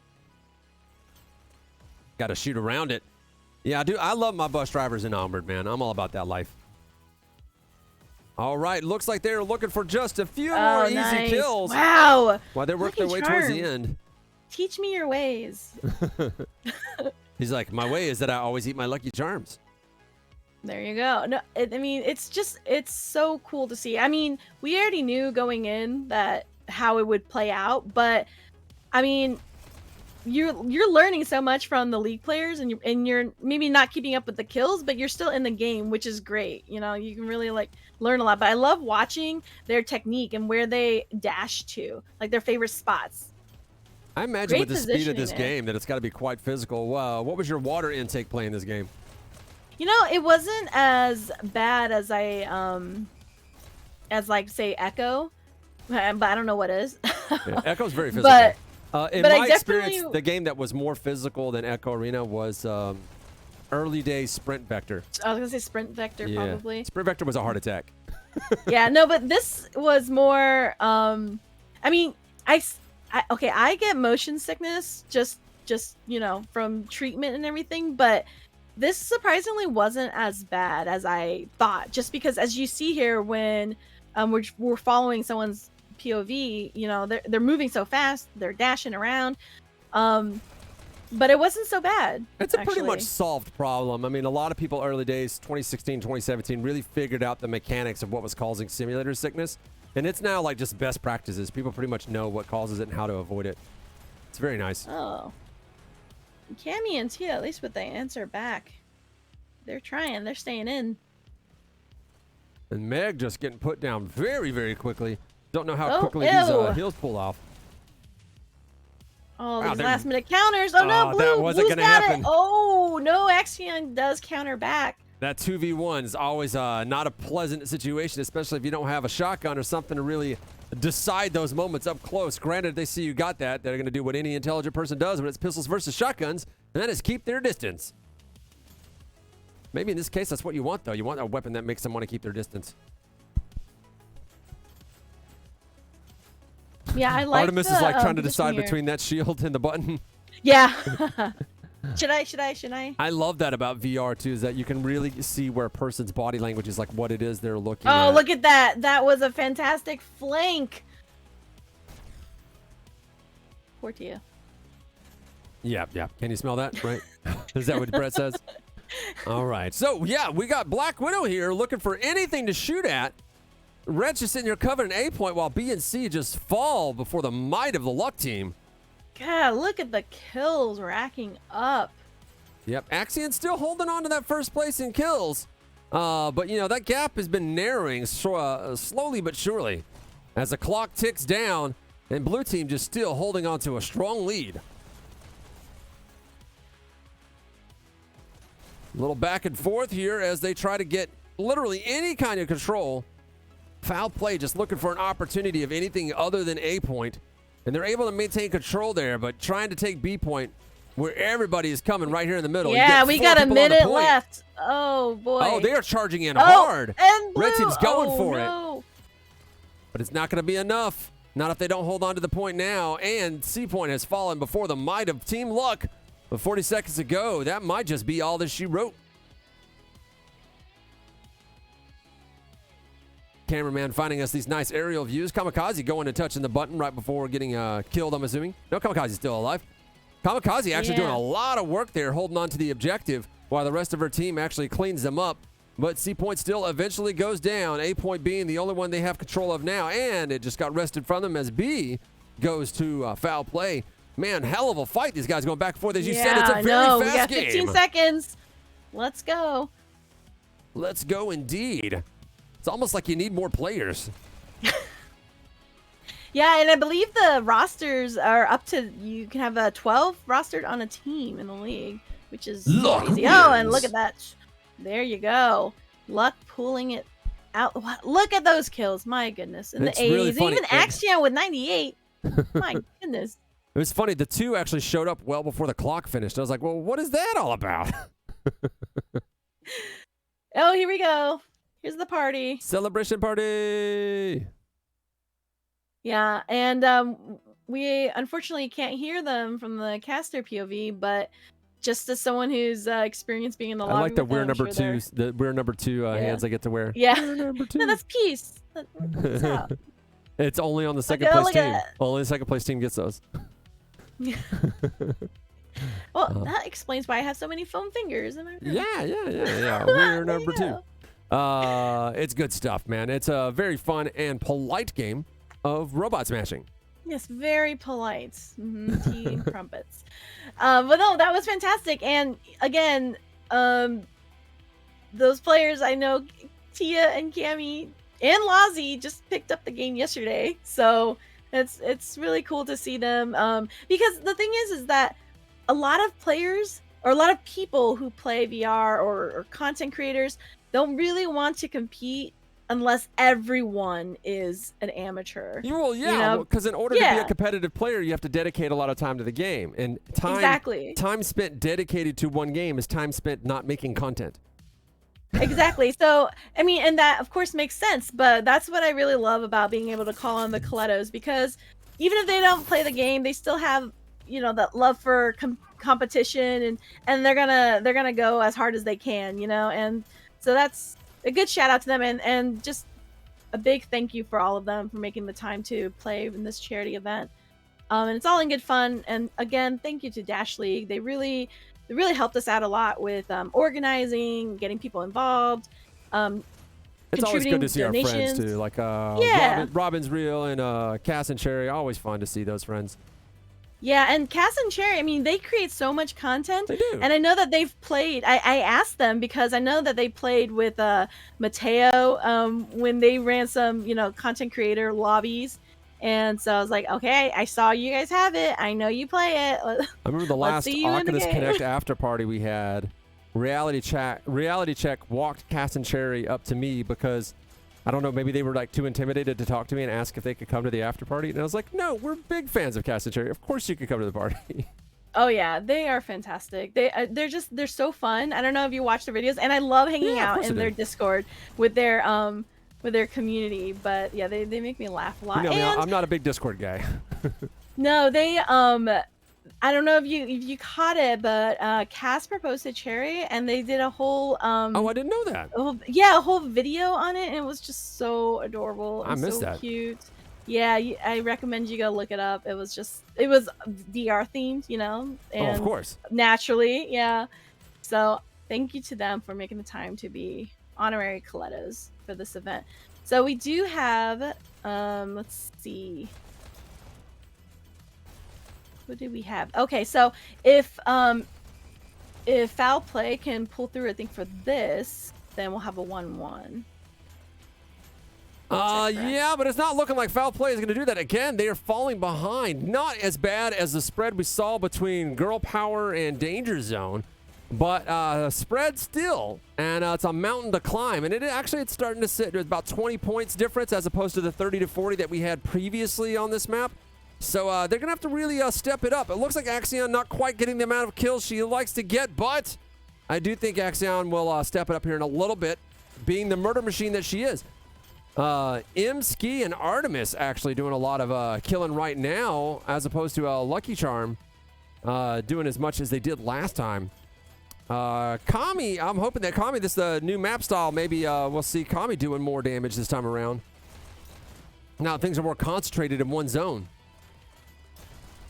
I see Lat in the chat saying that Lazi said that she'd rather be playing Onward, which, yeah, I mean, that's our game. You want to play the game you're good at. Everybody wants to play the game you're good at. Yeah, come on over Onward. We'll show you. Although I can see them being like, this is so boring. Although I think some of them do play. I think someone said their husband played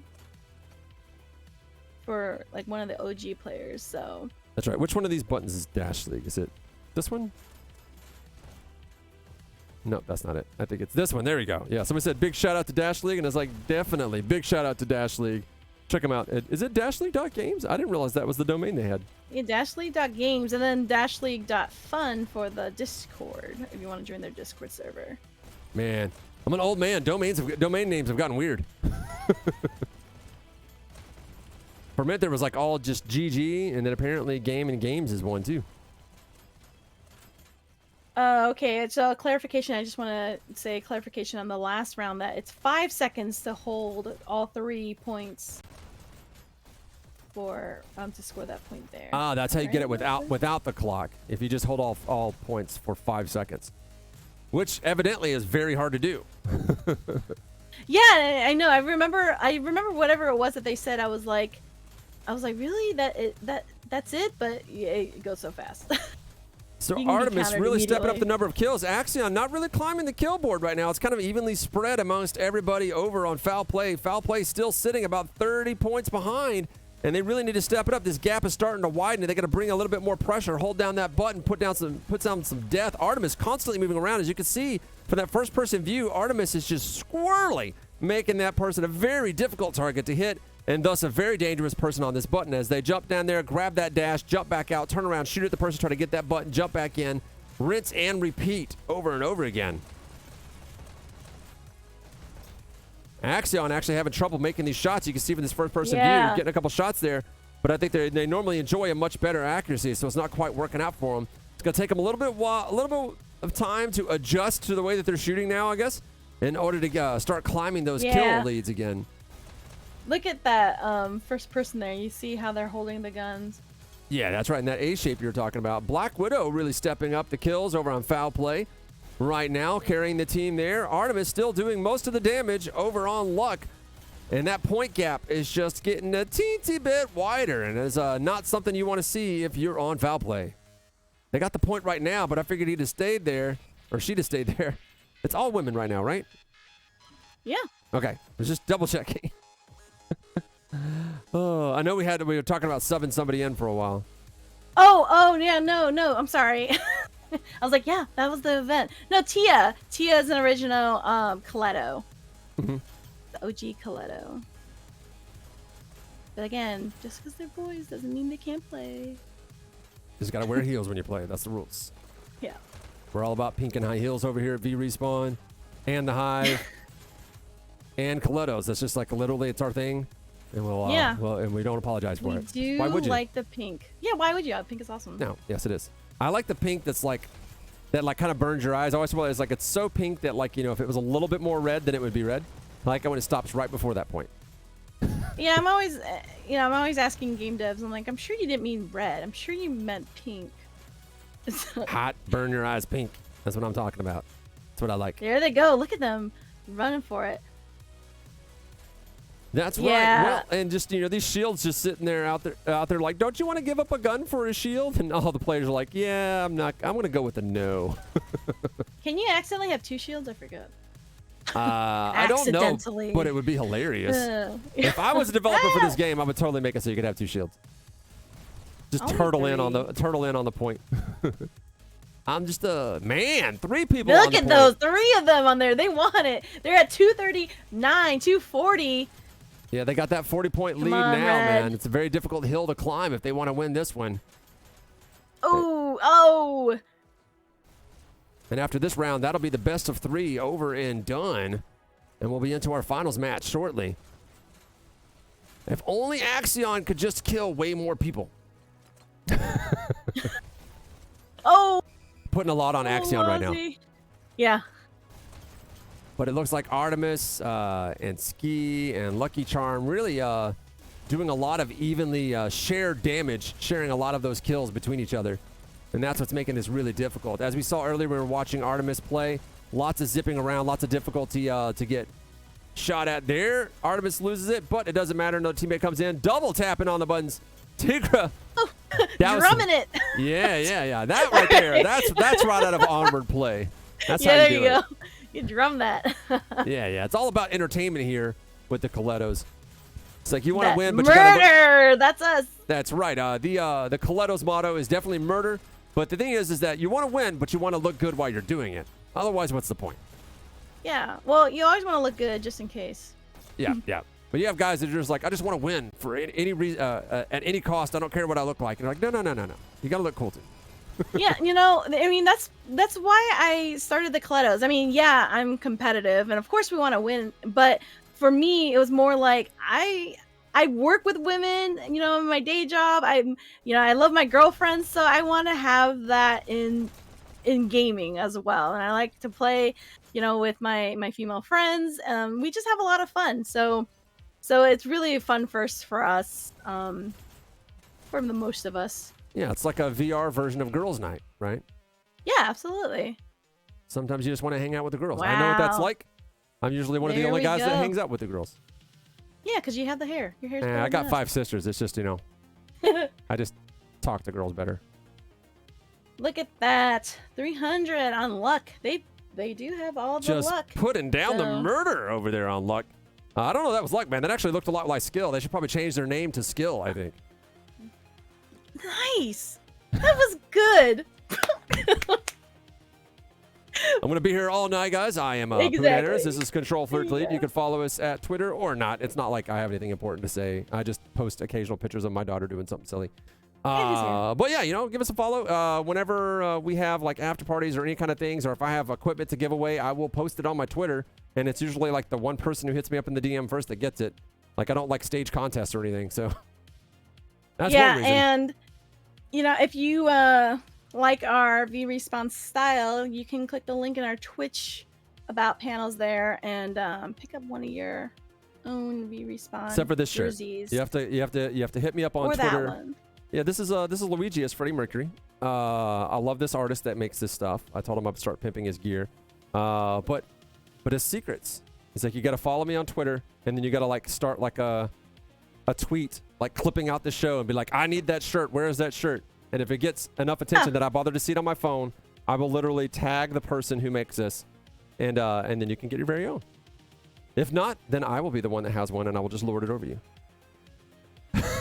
Because you're way taller I have than me, one of that like. course. Did you see the Dark Crystal when you were younger? What do you mean? Did you ever watch the younger? Dark? Did you watch the Dark I Crystal? am young. No. Never watched the Dark Crystal. Oh, okay. Is that on TV? I didn't have a No, TV. it's all Jim Henson movie. But it's one beloved by nerds around the world, and I have this one shirt I made by read the same books. artist. Made by the same artist, and it has a Skeksis on it. It's all like, I'm Skeksis and I know it. It's just solid jokes all day long. I believe you. I'm sorry. I'm not cool like you. No, you can't get your nerd cred if you don't know Dark Crystal or like Labyrinth or Willow. They're important Wow, movies. I'm not cool or a nerd. This stinks. Nope, those are the rules. Yeah, see, Crusader knows what I'm talking about. Yeah, I see that. Yeah. All right, fine. You're validated. Yeah. Yeah, Robins. Yay, this is so much fun. It is fun. And I loved playing with Robin. Seriously, she would kill me, and then as I just Robin's a lay fan of there Dark Crystal. dying. Yeah. She just runs away giggling or dashes away giggling. You're talking about Robin, how she'll run away giggling when she kills somebody? Yeah, that's always a fun Yeah. move. Yeah. Every time it happens. I don't think she can help it. I think that's her jam. That's the best part, her though. I style. love that. I love I'm people like, who do that. Who oh. like they're, because it's so boring and been done to death. The person that kills somebody and they want to teabag them, like, yeah, I got you, bro. Like you hear that so much and it's so annoying. Instead, you hear somebody kill somebody, like, oh, sorry. And that's just so dang funny. It always is. Or like you've seen some people do this. I think I've probably seen Lonely Viper do this before, where they kill somebody. They're like, oh, wait, I'm sorry, I didn't know that's what that did. Are you okay? Yeah. Are you okay? I have said sorry before. I've shouted sorry, even though that's supposed to happen. Still Hey, you today. can stop manners. I think this is Pink Stingray. My favorite play to this day is still like, oh no, I dropped my gun, and they rush them, and they're like, gotcha. Yeah. That is a pink move, exactly. Oh, solid. Wow, move. look at that. $181 donation for the match. So thank you very much again for Equip VR. That is awesome. Yeah, thank you so much. And of course, this is the finale for VAL'S Summer Games. And, you know, we work with them on different charities and events throughout the year. So this is the culmination of their Like Summer Games. super zoomed in on this tiny bracket. But yes, we're going to be watching Girl Power versus Luck. Some very powerful players on both those teams. So we'll see what ends up happening as these guys go against each other in these final maps to see who the best out of all the girls is. Which is a game I found that girls really do like to play. Who is the best? I mean, is that a question? What's this game? I kid. Okay, but yeah. So we're just gonna ready for that match to get started. Looks like they've got just about everybody loaded into the lobby. That's anybody wonders what I'm looking up here at. Just all these screens you're looking at. Lots of information flying by, and that's the one I look at in order to see where the game match is. And everybody but one from Girl Power. If I could have remembered everybody's name on Girl Power, I could tell you who was missing.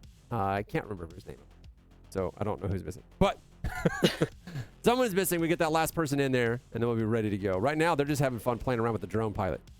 Master Shake. Shout out to Master Shake and the MJ community. A solid new friends of ours. We're helping them out with some production stuff. They're going to be helping us out with some content stuff. I have an idea that I want to do where we're going to find random kids in Rec Room and get them and their friends together, and then just have like me and one of the MJ guys just follow them around and shoutcast everything they're doing like they're the greatest players in the world. We want to spread the love and see what that does for people. You know, everybody could use an ego boost, right? Yeah, you're such a good guy. But yeah, shout out to the MJ community. It's like I took a bit of a break and I came back and it exploded with quests, just bringing on so many new players. All of the leagues grew. We have more leagues coming up. So we hooked up with Mike Juliet, and they are a great group of people. They are content creators and casters. So, we were like, you have to try Hyperdash. So hopefully they can get in and start casting some games as well and make it a part of their regular streaming nights. So, I mean, that's what this is. We want to support a good cause. We want to make people aware of it. And we want to promote these communities and leagues who are, they're putting the games in the forefront of people and really trying to make VR esports like the thing. We've been trying to do that for many years now at VRespawn. Yeah, and we're kind of there. I mean, I don't know how many times I have to say this. I mean, you're doing something physical and it's gaming. It's cool. What's really funny is they've spent years trying to legitimize esports as a sport, even going so far as trying to petition the IOC as getting it in there, and people are just like, but you're not physically doing anything. And that was a hard thing to argue because people are so invested in how good they're in their games that they really hate when people come back at them that way, especially because in high school, like generally those guys who were like, I'm really good at throwing a ball far, tend to really talk trash to the guy who just happened to be really good at Halo. And I was like, hey, these are equally valid skill sets. But in VR esports, that argument goes away. VR esports requires physicality and gamer skills. You got to have both. And so at some point, VR esports ever gets to that point where it's actually a spectator sport that people really enjoy and can't get enough of playing, then maybe they'll be able to make that case for the IOC. Maybe you'll see Olympic Echo Arena one day or Olympic Hyperdash. Maybe sooner than you think. Or at least 4 years. Well, wait, can we take, because there's the winter games and then the summer games. Payload map. I like it. Yeah, we should. Ooh, check it out. Now we're going to do Payload, or sometimes I want to say Payback or Payday or whatever. It's Payload. Okay, fine. Payload. So for Payload, you see the red team, they're setting up here because they get, I think, 30 seconds to set up. And they can just kind of, you see the blue team, they're going to send out people to check those spots immediately and take them out of commission. They've got to stay on this platform for it to move, and they've got I believe, let's see, was it 6 minutes to start? And I think it goes to the next checkpoint. So they just want to be able to get to the checkpoint. Red wants them to get off. I think red, if they get on, stops it. So they have to make their way back from the spawn. So I think blue's going to have a little bit of time to move. But this one is a really fun mode because, you know, this you can actually start to bring in like the shield play as well. Look at Lozzie. She's like, I'll just stay here. She's shooting. She's watching out. But yeah, I really liked it because again, it just has got different strategies coming rocketed out. off the Ooh, payload. yeah. Another rocket on the payload. They are not having it with that payload. Rocket steering in all day long, but the payload is finally moving again. Another rocket comes down. I can only assume that was a rocket, just how quickly one flash shot it was. Yeah, someone's steering rockets from a long ways away. There he is. Rocket launcher time. This is where you're going to see more of that action, I guess, in payload, where there's a target you can aim at. This is where I stood on that bridge and the rocket launcher. I'm like, it went behind me and all like it did a loop-de-loop. Well, the cart is still moving, and this would actually be the move right here, is to send 1 or 2 players ahead to try to take out that rocket guy left and right. The thing with the rocket guy, right, is you can really kind of just aim one direction. It is one rocket that you're shooting in one direction. So if you have guys coming at it from 2 different directions, you can usually catch them with the pants down and put it into that tactic. Oh, we got rockets coming in from the backside now, too. Yeah, and here you can actually, if you run into the front of it, that will end you as well, as we just saw. It's like, I literally have no idea who we were just following there, but I wanted to give them a shout out about that move. They were like literally watching the health drop so they could get it right after this next altercation, but they had trouble tracking their fire for sure. All right, the payload is stopped. I believe they're gonna make their in way Hyperdash, back. the payload doesn't work its way backwards, right? No, this does not. It just stops. And then here's a checkpoint. Yeah, They're I see almost that. there, which will help them spawn a little bit closer. Yeah, a lot of the classic rules are here, though. Like, you know, they have to touch the cart and move it. If the enemy's touching the cart won't move. You have checkpoints. I think there's actually just the one checkpoint on this map, just because it's, you know, it's easier to do that. I mean, you only got a 5v5, so you don't need to make your map super long. As rockets are just steered in from this bridge. As Vivian said, it's a favorite position of her. And Satan Slayer seems to really like it as well. Satan Slayer and Bible Crusader, longtime friends.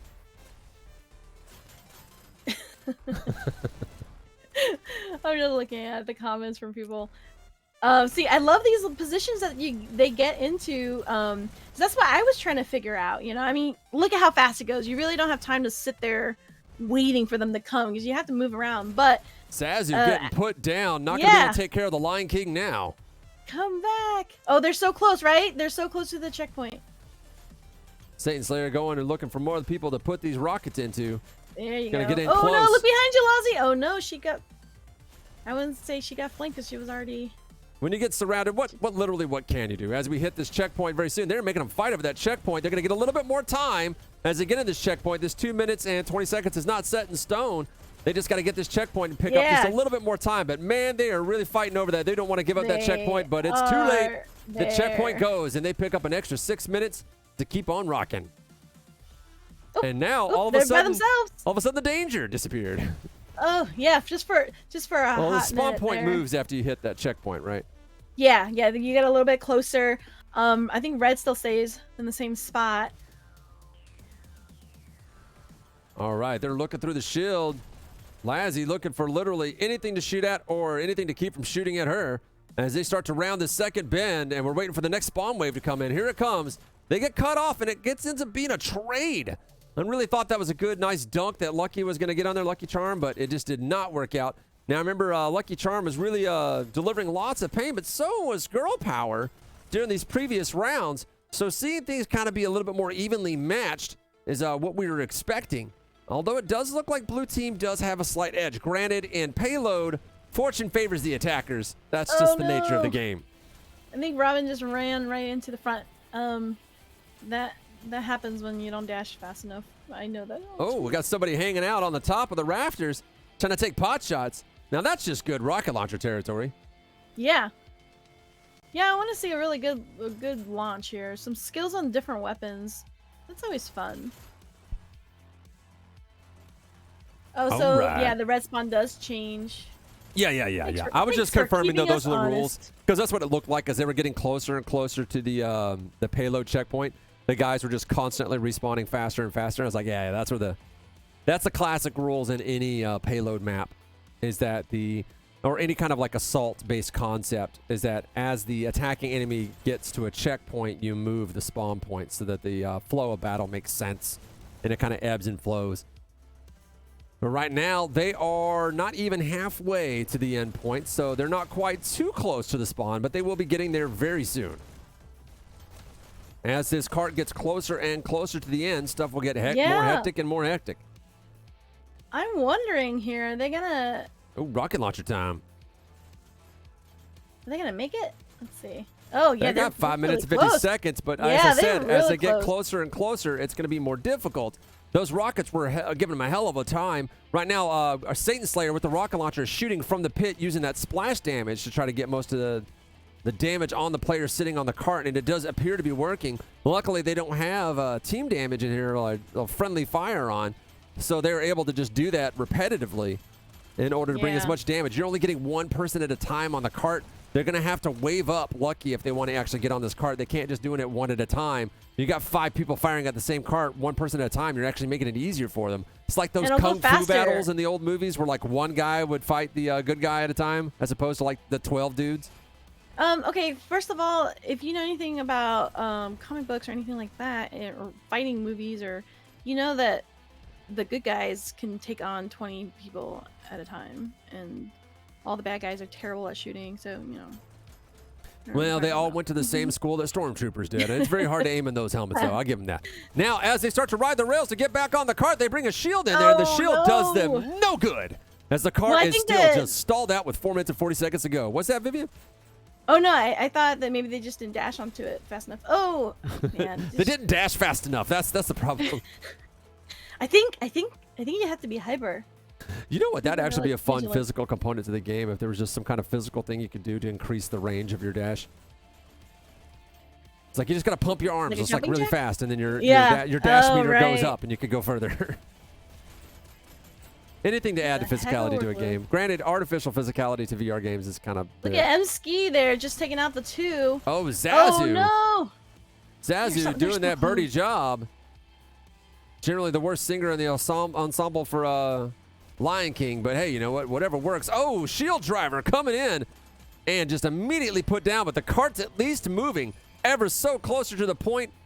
Gonna lose this extra charity money that happens Oh, if there they're we able to go. hold. There we go.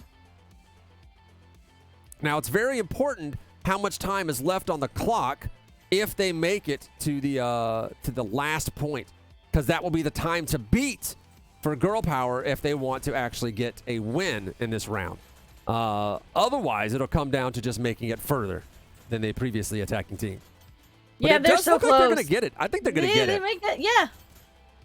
They may get it. Lucky's really There you really go. Oh, there very you go. strong There's here. 2. There's gonna go faster. And look at who's You that. got to get on the shooting in cart. middle. That's the only move right here. This is classic payload Oh, rules. You can't just oh. hang back. You got to touch that cart Yeah, to prevent get somebody up. getting Jump on it. Matter of fact, if you could hide between like the shields and stuff like that, just duck yeah, down. just take it all 3 of them.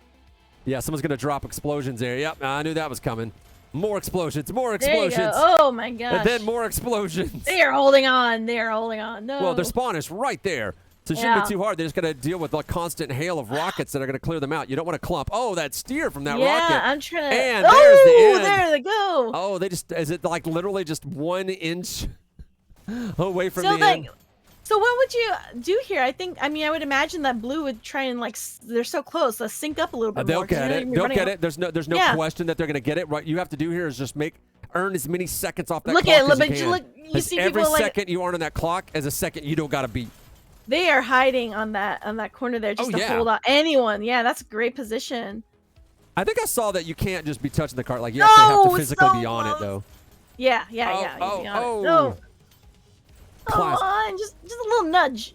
Yeah, but Nudge they're clumped up here, so one rocket will put them Yeah. all down. Oh, look at that. Yeah, and Shield that's what I'm driver saying coming is in. that we're getting one blue at a time here. Oh, and instead the of rockets them- coming in. That's what they really need to do There is have they somebody go. set up to catch any kind of rocket launcher guy trying to set up in a nice active point. Oh, this is going to be the end. One touch, and it's over. Round end.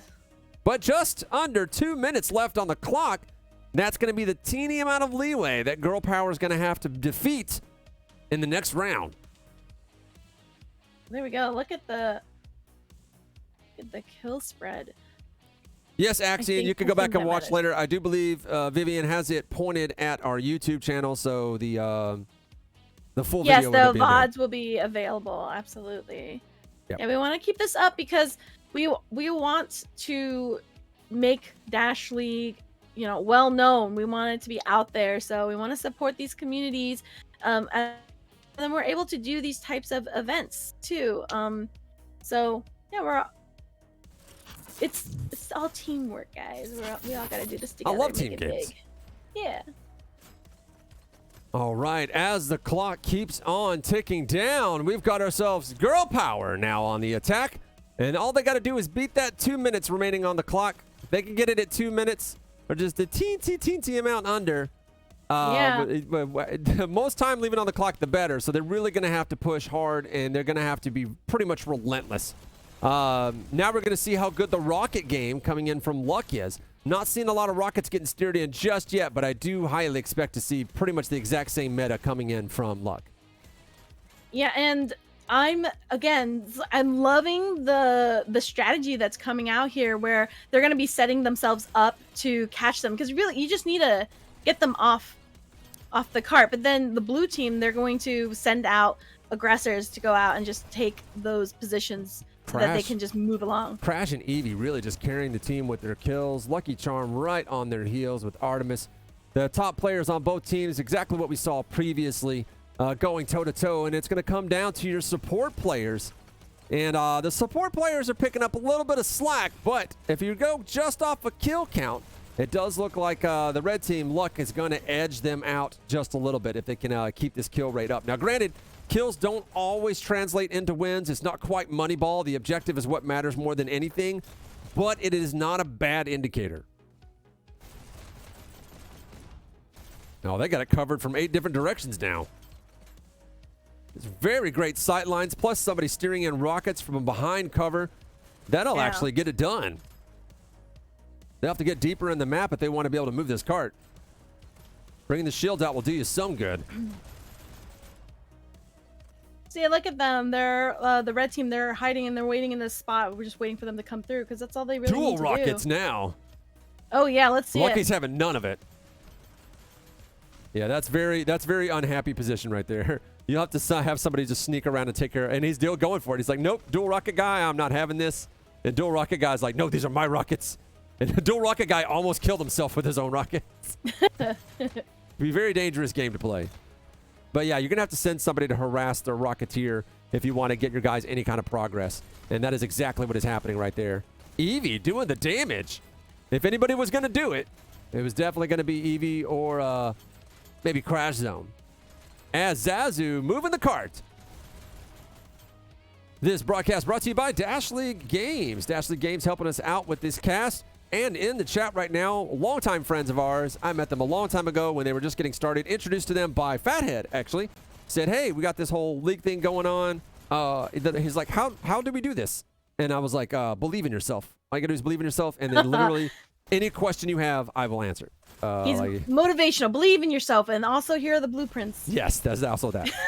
Here are the secret codes to all of the things. That is what we do here at VRespawn. We don't hoard the information. We give it away for free.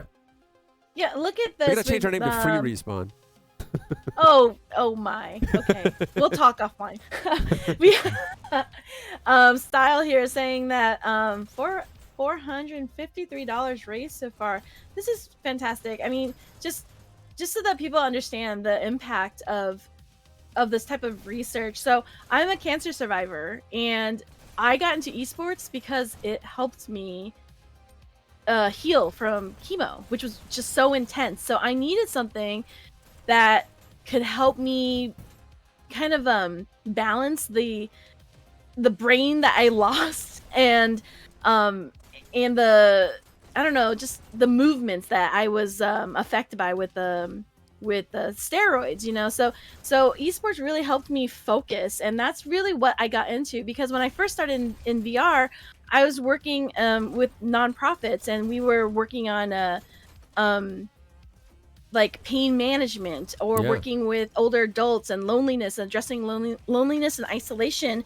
And then after about 2 years, I got into gaming because then I ended up being, the people that I worked serving. So that's and I'm not the only one. Well, after I told my story, a lot of people, they messaged me and they said they were going through something similar, or they never talked about it, but it also helped them. So it goes beyond that. And so CyberXR and XRSI, like the work that they do, the research really affects the accessibility for gaming, for the use that we do with VR. All of you out there who use VR, maybe you like gaming, but I'm sure there's other things that came from it too. The friends that you make. I know, especially right now with the pandemic, it's how you reach out and how you talk with people, how you meet people.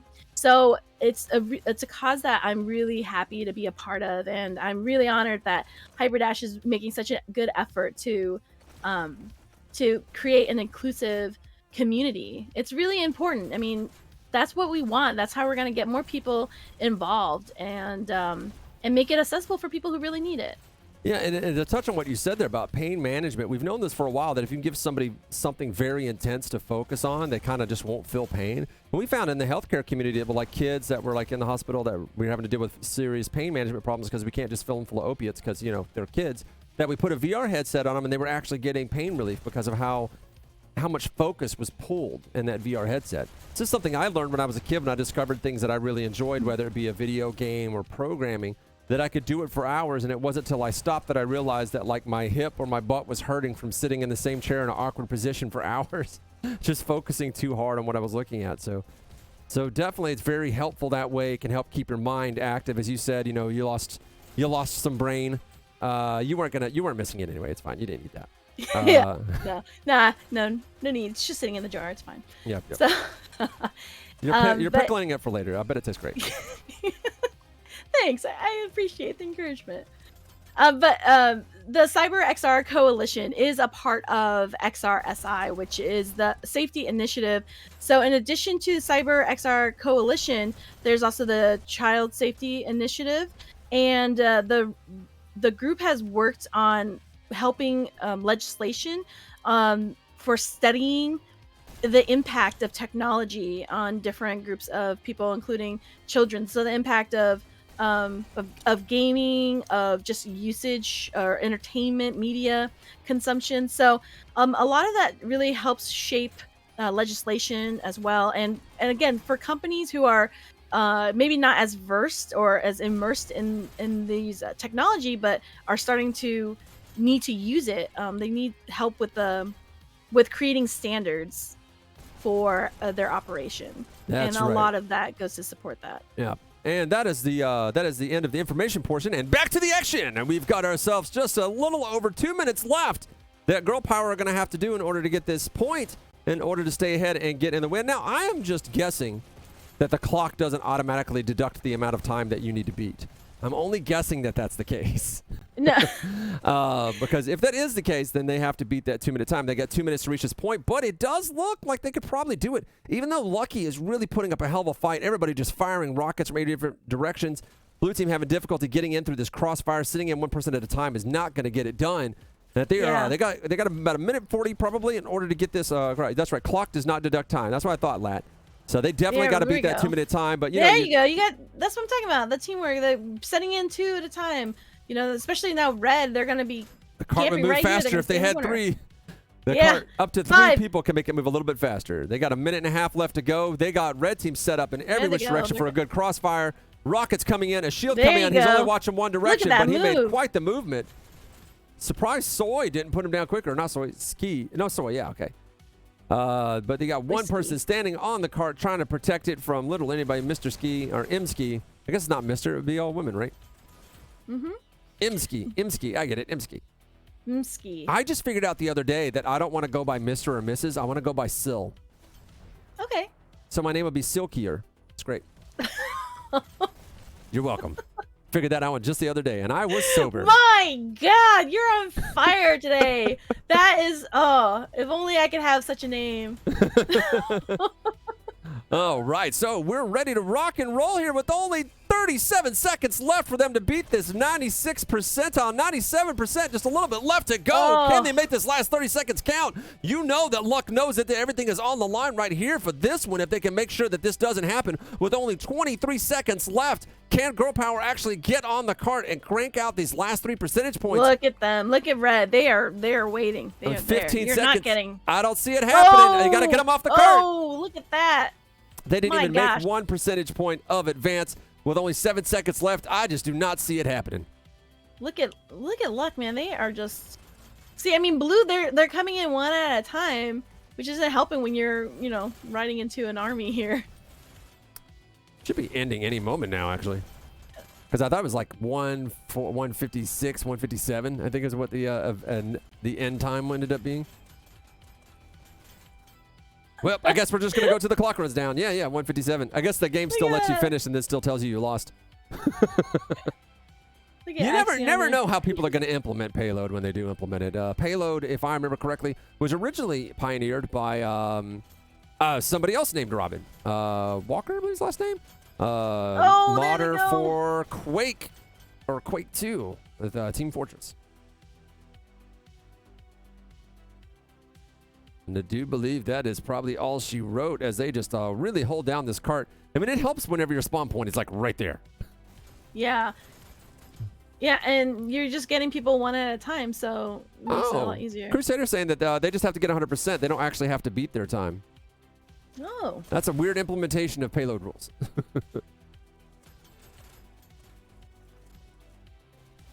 So they definitely got 40 some odd seconds to actually hold out. But it looks like they might actually make it happen. Boy, they just got everything covered. Oh, JD Max in the chat. Hey, popcorn. Thanks for joining. Oh, there it is. Oh, last a second. draw. Just dashed in there and finished it. Caught them while they were just thinking, oh, no, this is good. This is very kumbaya, you know? So in sports, as you know, when there's a tie, everyone just stops and goes out to have cookies together and ice cream, right? That's how it The works. funny thing about VR cookies, they don't taste real good. No. They taste like mouth. Or controller. Well, I guess you could eat your controller. Yeah, that's that. And then, you know, God forbid you got one of those like breaks in your controller, then you can now you've got like cut mouth. Yeah. Oh, here. So in the chat, yeah. So Luck won that one because of the time. So I think it does say draw. I think they were saying that before. You know what I would really love to see is players from the Dash League submitting clips of best plays that we can easily share with people, especially when they're wanting to learn the game. Like, tell us why it's good. You know, tell us what made that play. I mean, that's what really helps the community out there. That's one of the benefits of having a fairly clean output for the video game, is that you can produce clips where people can actually tell what's going on, especially if you have good camera work going on. So 100% collect those clips, send them off. We can actually do really fun stuff with multiple clips. I'm a big fan of my like 3D motion graphics with like giant video walls zooming by. I do like that. It takes hours to render them, but just loads of fun. And I love to pass stuff like that off to Dash League to add to their pile of assets they've been accumulating over the last season or so. This map here, look at all this product placement here. That's what makes this map here, with all the logos hanging on the wall. Oh, do you want the background there? Yeah. So again, this is Dash League. We want you to join their join the league, join the Discord. Dashleague.games is going to be the website for more information. Dashleague.fun is going to be where you can join their Discord. All right, we are just about ready to go. Girl Power is missing one player. Once they get in there, we'll be in our next match. I did see that I believe Lat or Style Dev, one of the two, gave the official win to Luck, because even though the game gave them a draw, the official rules for tournament are the normal rules applied to payload, which is whoever finished it faster wins. So that means that that Girl Power is going to have to step it up if they want to get a point on the board. Yeah, I'm checking out. I'm making sure I got all of this down as well. Okay. We're just hearing from everyone. Oh, they're talking about their other match. Focus. Pay attention. What are you trying to focus on? Oh no, I'm just checking the team. I thought I got a message here about something else. Okay. It's not important. It's probably just Yeah, letting you know there's a whatever. pizza man at the door or something. Here you go. But again, I'm just throwing up some information again on the screen about CyberXR and the league. All right. Well, we're just about ready to rock and roll. They have all the players loading in. We're just getting ready for the match to get started, and then we'll get right in there. We'll be able to watch this next round for the finals to see who it is. It's Luck versus Girl Power. Let's check it out. So I have to point out that the teams that moved on are the ones that had less Killettos to carry. But hey, we were warned. We were told that, you know, you're playing against these leaguers who've been playing for a long time. So I'm telling you, man, if you're a competitive player and you do these show matches, you have to play left-handed. Doesn't help when it's a dual-wielding game, but it's a thought that counts. I think so. Yeah, and you know what, guys? After this, we're gonna have to play another game so we can boost our egos back up. We're gamers. We have big egos. Oh, I'm kidding. I know Robin is there. I know she is having such a good time. She is probably the most positive person I know who just Yep, makes she everything laughs fun. when she murders you. Yeah. Hey, if that's not a good attitude, I don't know what That's what's is. it. That's positive. Yeah. Although that's a TV series I'd watch, but like the serial killer that just like laughs whenever whoever it is accidentally kills people. They're like, oh, sorry. Oops, my bad.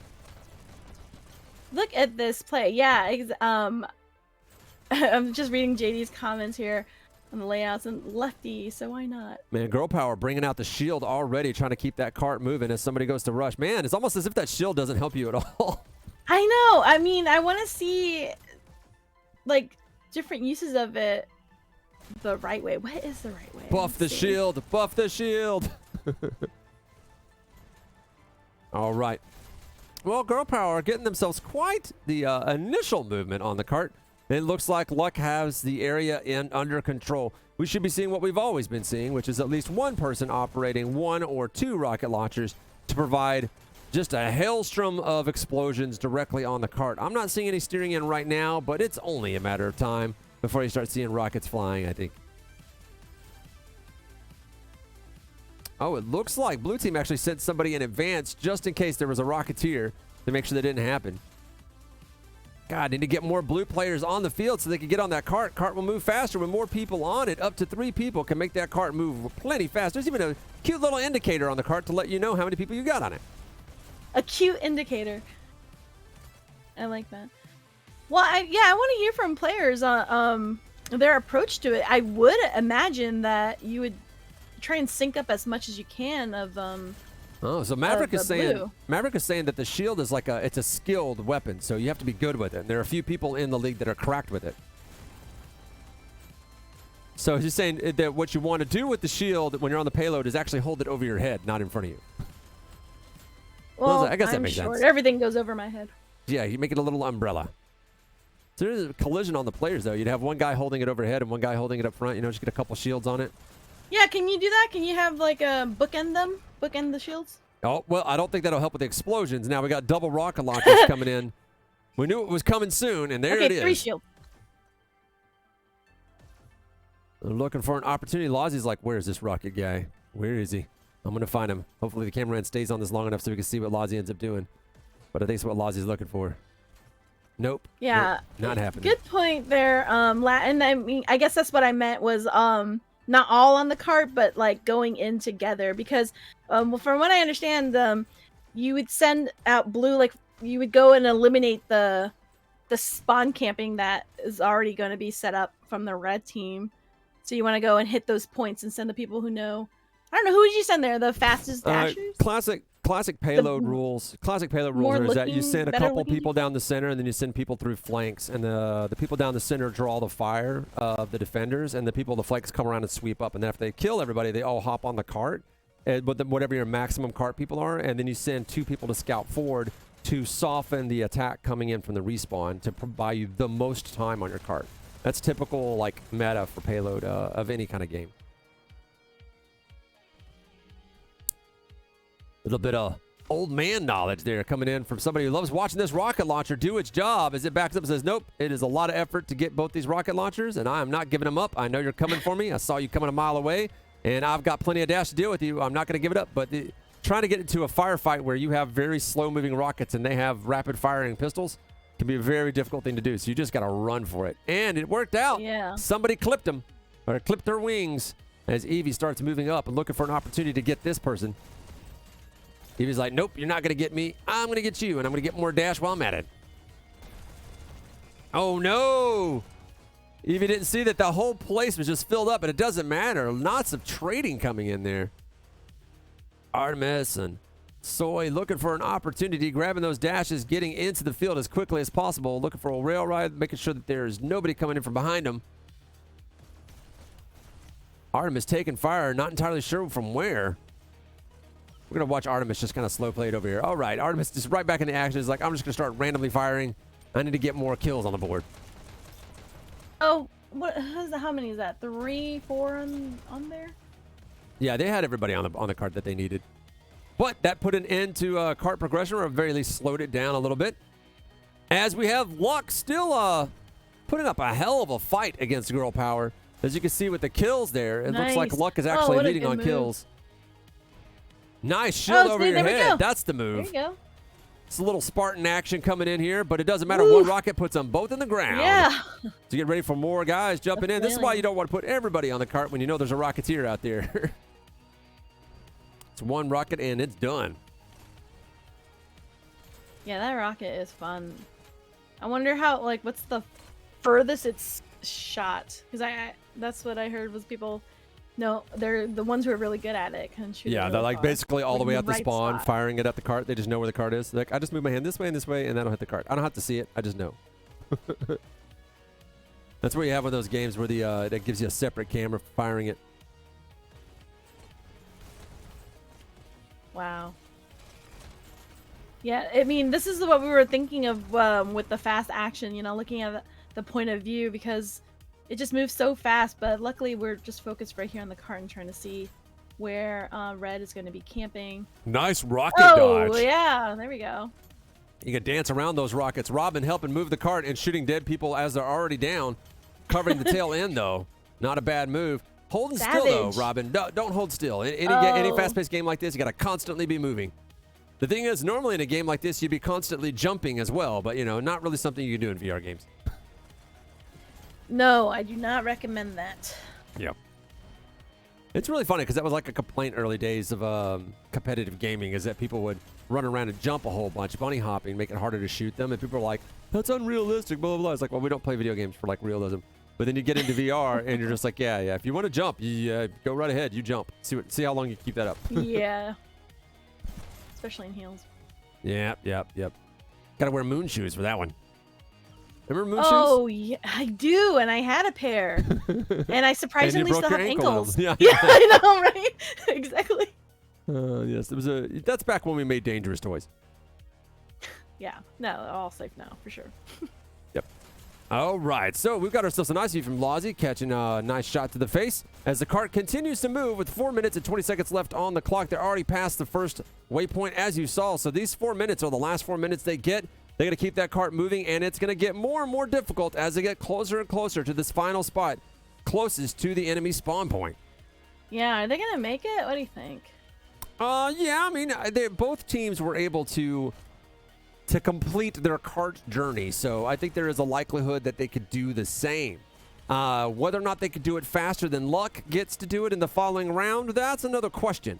It does appear to be that Luck is delivering way more damage. As you can see collectively, like the kills on Girl Power side is math, and the number of kills on Luck side is slightly more math. And that usually equals not winning.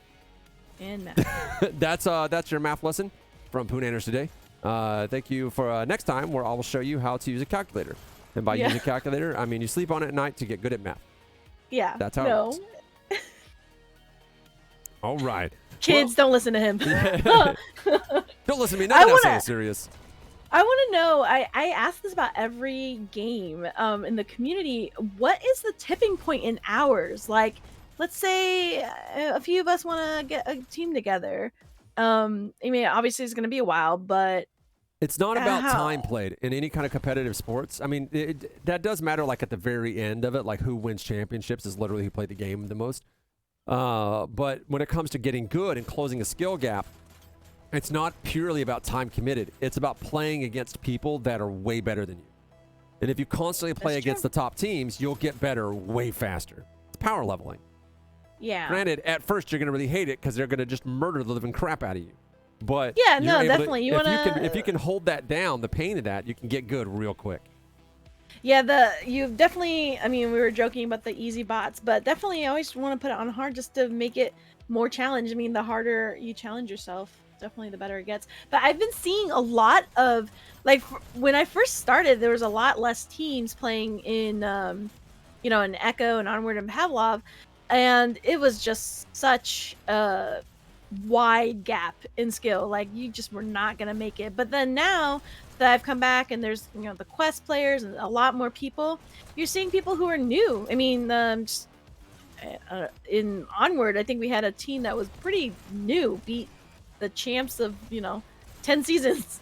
So yeah, it's closing in a lot more, and I guess you're right about that. But for this in particular one, I guess I want people to not feel like too discouraged, because this one is a lot of fun. Even when you're losing, it's just so fun because everyone has like their own goal. Way of thinking. It's a different way of thinking, because the problem is that a lot of people, when they play games like this, your first initial thought is fun, and then you kind of become obsessed with just wanting to win all the time, because winning does feel good.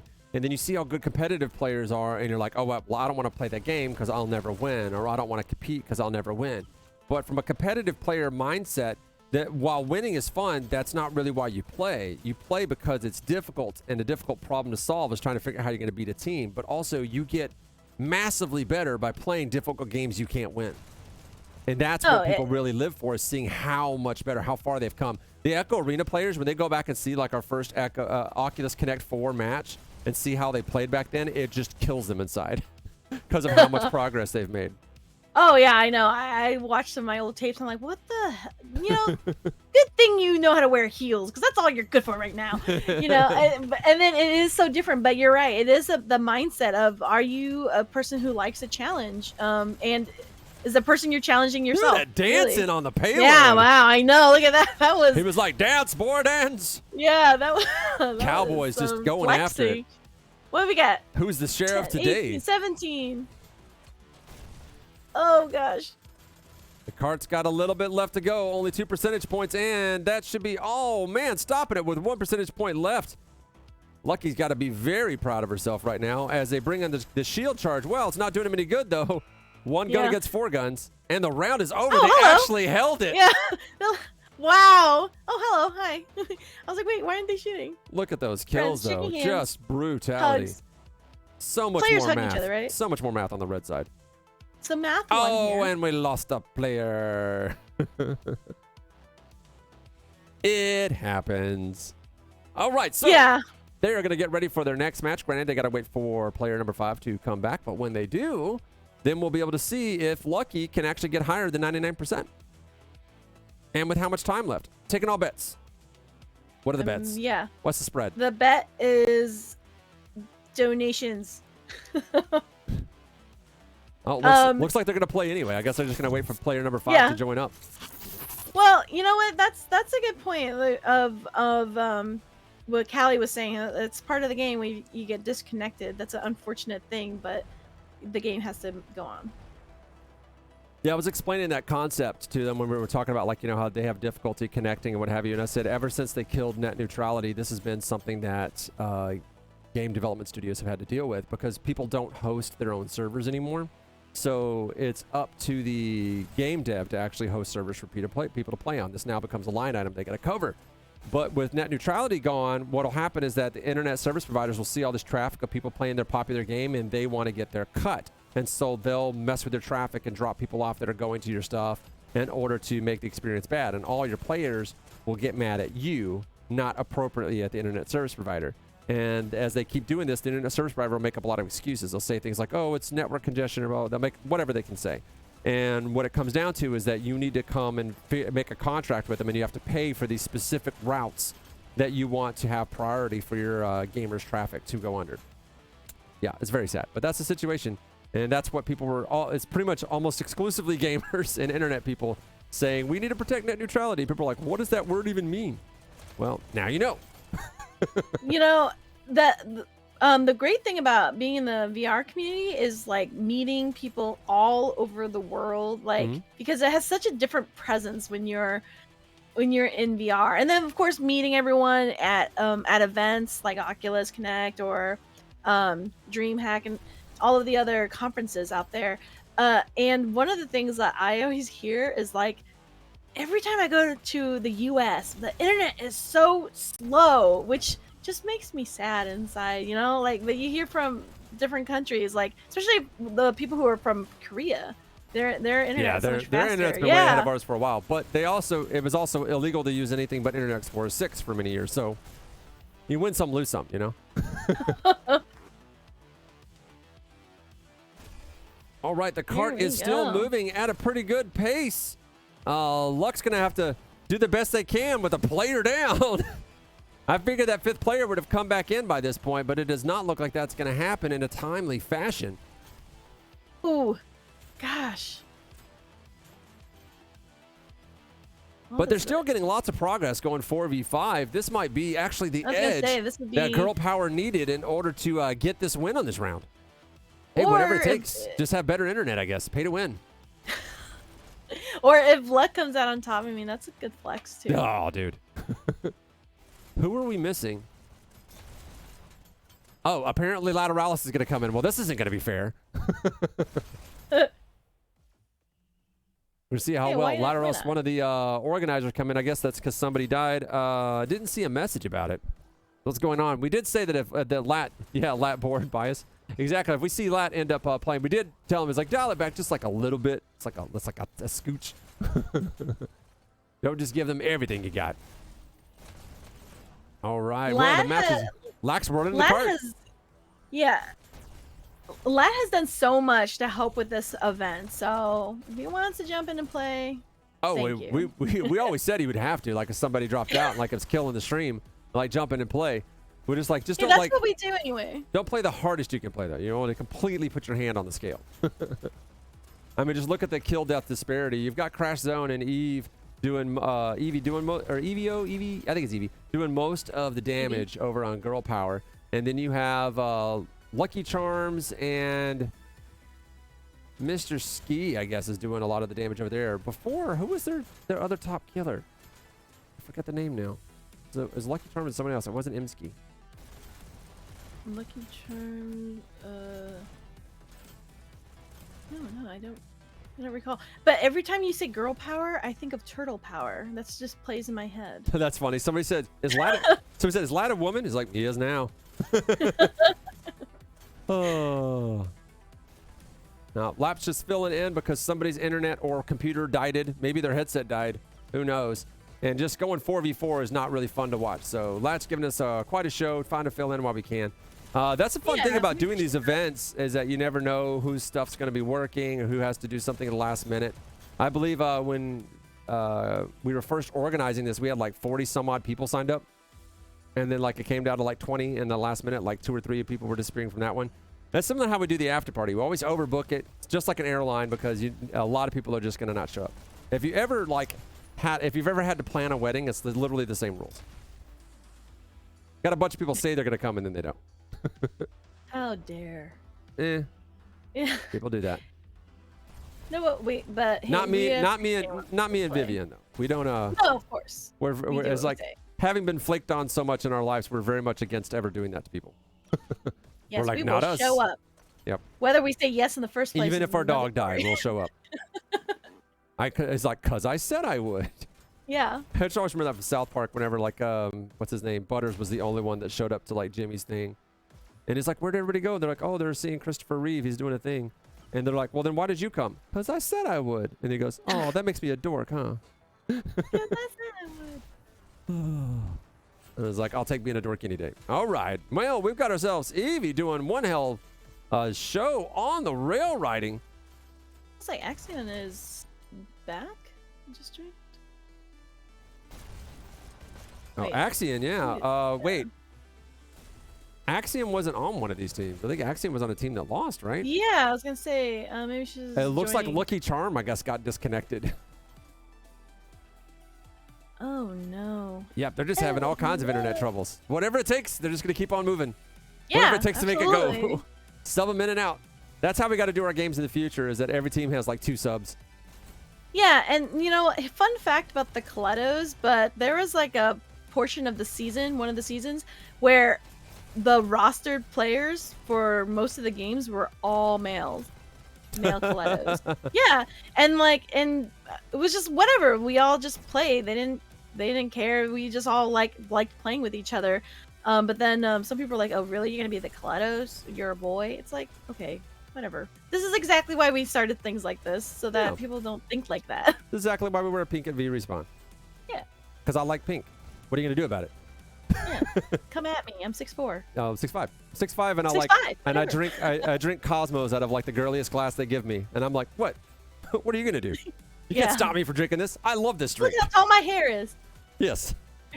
My hair adds easily another 4 inches to my height. Very dangerous. Actually, what makes me feel better is whenever I meet people from gaming in real life, they are just so shy. It's painful. Like, come on, what's up? Where's all that smack talk? Yeah, Oh, I fun. did notice that. It's so weird. Me, I'm exactly the same in real life as I am in the video he game. is. And then he I meet really is. and then I meet all these people who are like wildly different. And I'm like, huh. Yeah.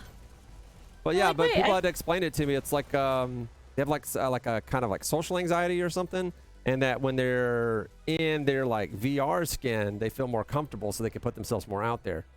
I have a social disorder, so I don't fully connect with that with understanding that mentality. You know, like I've always heard that people like had a fear of public speaking, like feared that more than death. It's like, no, death's way scarier. I mean, you just stand up and say stuff. People don't like it. Oh no, like I mean, nothing bad happens. Yeah, no, I again, I didn't come from the gaming world, so I was, came from public speaking, so, and fundraising, so you have to talk with people. Yep. I'm like, wait, what happened? I thought, why won't you look me in the eye? Well, the cart is still moving with Axe and Lat on the same team, as was called out by our chat. Maverick pointing out that this is going to be interesting, as they're just dropping rockets very close to the payload. Actually dropping some on the payload. Looks like Girl Power said, "Oh, you're gonna put Axe and Lat on the same team? Well, eat dual rockets." There's rockets coming in from every which direction. Please tell me that, I know Lucky Charms isn't in, but please tell me she has like an awesome catchphrase, because that's such a good name. They're after me, Lucky Charms. Exactly. That would be the good catchphrase. Or no, if she just said, "I'm magically delicious." That would be great. That's a different game. No, but that's what Lucky Charms is. They're magically delicious, and she's literally Lucky Charms. I wonder if that's why she did that, just so she could say that, so people would be like, oh, okay. Fun fact, let's hear them. I would totally do that. I would name myself Lucky Charms just so I could tell people I'm magically delicious. That is your style. Yeah. I mean, granted, I want to change my name to Unicorn Kisses, but Lucky Charms is going to be definitely on the list. I think Unicorn Kisses is a great name. Unicorn Haulers. That's the Pavlov team. I said Unicorn Kisses. It's different. Well, Unicorn Haulers is great. As a team name. Doesn't make sense as a person name. How can there be more than one of you? That's actually a great idea. Give yourself a name that indicates there's more than one of you. Like your name is literally Team Awesome. That'd be great if New name. someone's actual name was the Killettos. I think people got to start doing that. They got to name themselves as though there's more than one of them, just to see how confusing it is. Well, there's people who named their entire team after themselves. Murphy from Onward, her team is called Murphy's Maniacs. So. Well, no, I get that. You know, when the team names imply that there's more than one person there, right? But I was like, has a gamer ever named themselves in such a way that implies that there's more than one of them? Like if like here for Axion, if it was the Axions and it was like Imskis and Lazies and Soys, like literally it would just put an S on the end of their name just to confuse the crap out of people. used to play under the same name. I would've Isn't that made- because they're my- sisters? I just figured it out. That's my new handle. My new handle's 2 guys. You know, you know what? You've changed your name so many times in the course of this game, of this cast. Hey, you know, I get bored easy. I'm a finicky person. Silk here, 2 guys, unicorn kisses.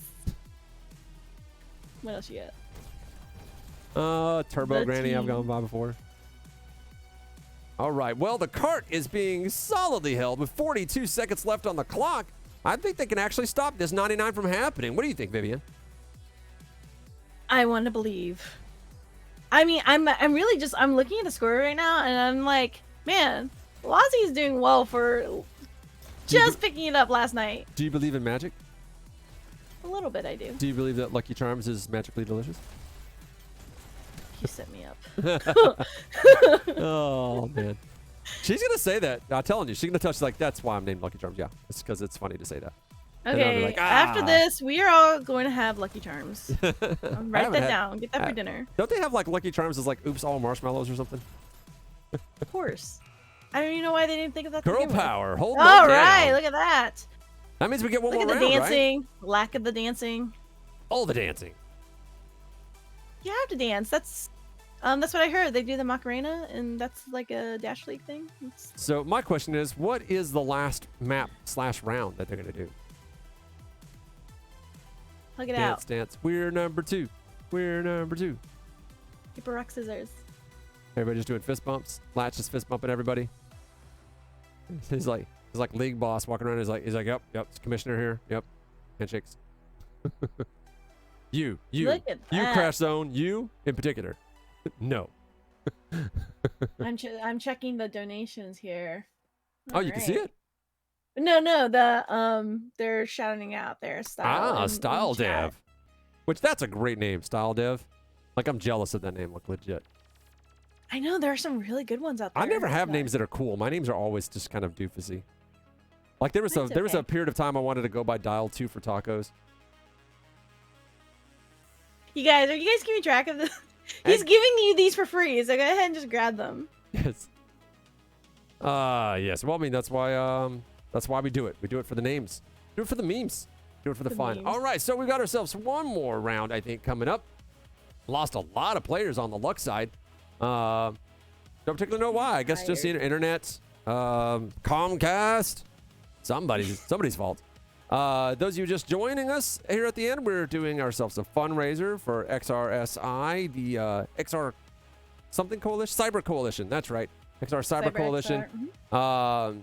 Being, doing their best to actually help make VR or XR and VR esports a more safe place for everybody, a very inclusive place, in order to try to keep out the impending toxicity that happens in competitive circles when there is no effective leadership and no one actively trying to show people a better way. As you know, it's basically just feral children. When you don't have somebody there to say, no, let's not do that. Left to their own Yeah. devices, it can get very bad in a hurry. So they're going to get out there and give everybody, they're going to develop tools and give everybody these tools that they need in order to help maintain their player bases and maintain and foster a better community, which is getting to be not only a full-time job, but one that requires more than just the community manager, but an entire team of community managers. So if you're kind of a social type person, definitely start padding your resume out with all the different communities that you're helping in the ways of setting an example and helping find problem people and either pushing them out or trying to help reform them. But yeah, make yourself known that you can do that, because I'm telling you, I predicted that at some point that's a job that people are going to be paying for, more so than just community manager. That's my No, 2 cents. It makes a difference, because I personally think that people are you need to give them a chance to be redeemable, as well. So there's been things that have happened like when I've played over the years, and people have just messaged me and they're like, oh, I'm really sorry that this happened or whatever. And it's really good that we give that opportunity for people to like make the community better. That's really important. Which is drastically different kind of messages than what you would get on like Xbox Live. Yeah, exactly. I don't know if Again, you've watched the any of those YouTube accountability. videos, but it's just like, dude, really? I Is it do. necessary? I'm a little bit addicted to watching the videos about like the League of Legends and just esports news in general. All right, looks like we are in ourselves another match. Let's take a look as it is just now underway. 20 seconds into it. Satan Slayer looking for Bible Crusader. And Saint Slayer's in Australia, I believe. Remember, Satan Slayer slays Satan. So Satan Slayer and Bible Crusader are best friends. She's awesome. She messaged me so excited about this. And again, just all of you guys just for coming out. It's really cool. And what I'm hearing here is that people love this community. The people in the community, they stay for this long because the game's fun and the community's awesome. Yeah, game's fun. It's got a great style to it. One that, one that encourages funness. It's not all too often. This was so many years that this happened in gaming where they would have all these like muted colors and everything's all dark and digital. It's like, we want our game to be dark, but then the game, depresses you, especially in VR. You want it to be light and fun and interesting. It's one of the reasons why they went with like the crazy Tron colors in Echo Arena, to make it like fun. Granted, I like these like big patches of like grass. Too bad it's the Oculus Quest. You can't just throw down trees. There's a few in the background though. But yeah, these like fun environments make people happy, especially games that make you move. We talk a lot about that in the VR esports community, about how a game makes you move, does a lot to enhance how fun it is. That's why Lemming, who had been a top player in Echo Arena for many years, went and made Gorilla Tag. With exactly that idea in mind. Make the game fun, make the movement fun. Has there been any indication from Hyperdash if there's like community-made maps? I know some games have opened that up and really just help people be creative. This is a really nice one. I haven't actually played in this one. You see games do that for PC. Making things performant on Quest is a lot harder, so I don't know if you're going to see too much of that when it comes to VR stuff. Or comes to well, I mean, Onward started that, and I know Pavlov does. And the map started still doing it for Quest. Yeah, I believe so. They have custom maps for. They've started to use the community custom maps for matches because some of them are just so well done. Well, I know that they did that back when it was a PC game, and I know Pavlov the same thing. They did it back when it was a PC game, and we're using the Steam Workshop to be able to shift that stuff around. The platform for Quest is a little bit more locked down, so you can't just like do workshop-y stuff. But then your map, if you're going to import it to the game officially, it still needs to actually be performant on Quest, which is a difficult mark to hit. All right, well, the match is continuing to go as I drop more into caster voice and less commentation. I don't know. Come on, bring the hype. You're the master. Well, that's the thing. The hype voice is much dumber, so we can't pronounce things. Anyway, so back to the action, though. As I was saying, we got 47-40 as they try to hold down this point with only just a very few number of seconds left on the board. I mean, they just have no time at all if you really do the math on this one, which clearly I can't. And we have Lucky Charm back on the team. We don't have Lateralis trying to hold it out anymore as Lucky is really running up those deaths. We're not seeing as many deaths come in from, where did they go? Who was the top killer that was on Girl Power? It's a name that I should have recognized, and I'm not seeing it right now. I have to look on the other side because my screens change there. Axion's still really in over on Luck's side as well. So that's gonna be a rough hill to climb. But the points are not quite bearing out as they are really close with a 3-point difference between the two trying to hold down. Now our cameraman is this just number of deaths? Is that what we're running on right now? Yeah, I think this is team deathmatch. I was actually looking for, which is a new wasn't it new in the what update? But I think I was looking for a control point or something. I thought they were doing that because of how fast the numbers are going up, and then I realized they were related to deaths. It's like, oh wait, this is team deathmatch. When is the last time you seen team deathmatch in a competitive tournament? Like Quake 2? It's been a while. I think that there people are starting to try and do like an exclusive league for this mode. Yeah, you do see that across competitive games where somebody finds a mode that they find more interesting, but your competitive teams probably don't want. Some of your competitive teams don't want to play it, so you end up having to basically start your own league. Yeah. Well, this is great because this is I think a mode that people they ask for. So it makes a lot of sense. As quickly as people die, and as quickly as fun as it is to move around, it is very Quake tournament-y. And Yeah. Quake Tournament was not about objectives. It was a purely team deathmatch kind of game. Yeah, I remember this being new. I saw a message about it, but it's first to 100, and it's pretty tight right now. Oof. Oh. That's right. Pretty tight. Vivian bringing you back terminology from over 10 years ago. I like it. I meant it literally. What? You know just what? playing You're with older you. than me. I am. It's groovy. I keep Wait, up no, with what the too kids far. say. Bets. Almost hurts to say that. You know what? I've become that mom that says a word, and my daughter's like, "Don't say that." Yeah, don't. I'm like, "Don't tell me what I can't say," and then I don't. You're not the. You got to turn to your daughter's like, you're not the boss of me. Yeah, I know. Rachel's mom. I don't know what I'm allowed to say. No, Rachel's daughter's cooler. I'm gonna hang out with them. I just want to know what YOLO means. Jeez, just tell me. All right. Well, they're ready to rock and roll. As you said, if it's first to 100, as mentioned by It's so tight. by here. Jax, I mean, this TDM actually came out on the 16th. They say Maniac Yeah. says it's first to 100 kills, and they are closing in on it fast. I'm not gonna lie though. This is definitely, I think, of all the game modes we watched, more interesting to watch. The team deathmatch. As somebody's, instead of focusing on one objective where everybody's focusing their gunfire, you're now having to focus more on running that route, which a game that is movement-based like this would tend to lend itself towards. So these people are still, and I guess since it just came out, people are still trying to figure out what an effective route to run on this map is. You can see there are people kind of walking around, not really certain about what they should do. Instead, they're just focusing on a target and going along. But Quake Tournament style is that you find the most effective route that gets you through whatever pickups or healths that you need. They probably add some armor to this one or something like that as well. And then you run an effective route that makes it harder for you to hit people because action beats reaction, especially in video games where the ping is not 0. So yeah, running an effective route would definitely get you there. As luck pulls out that win, getting that 100 points.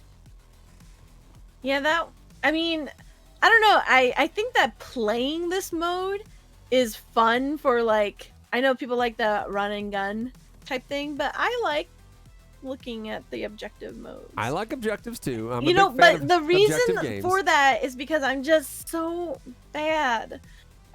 I'm not even just saying. I'm not even trying to be like. Oh no, I'm I so agree. humble." Like, I can agree. My really- aim is Thank you. garbage. I'm My aim is bad. garbage. This is why I will never play TDM, because it doesn't play to my strengths. I'm a strategy person, and if there's an objective, I can use my brain more than just using my ability to shoot. Because my ability to shoot in any game, VR or not, is garbage. I just have terrible aim. I always have.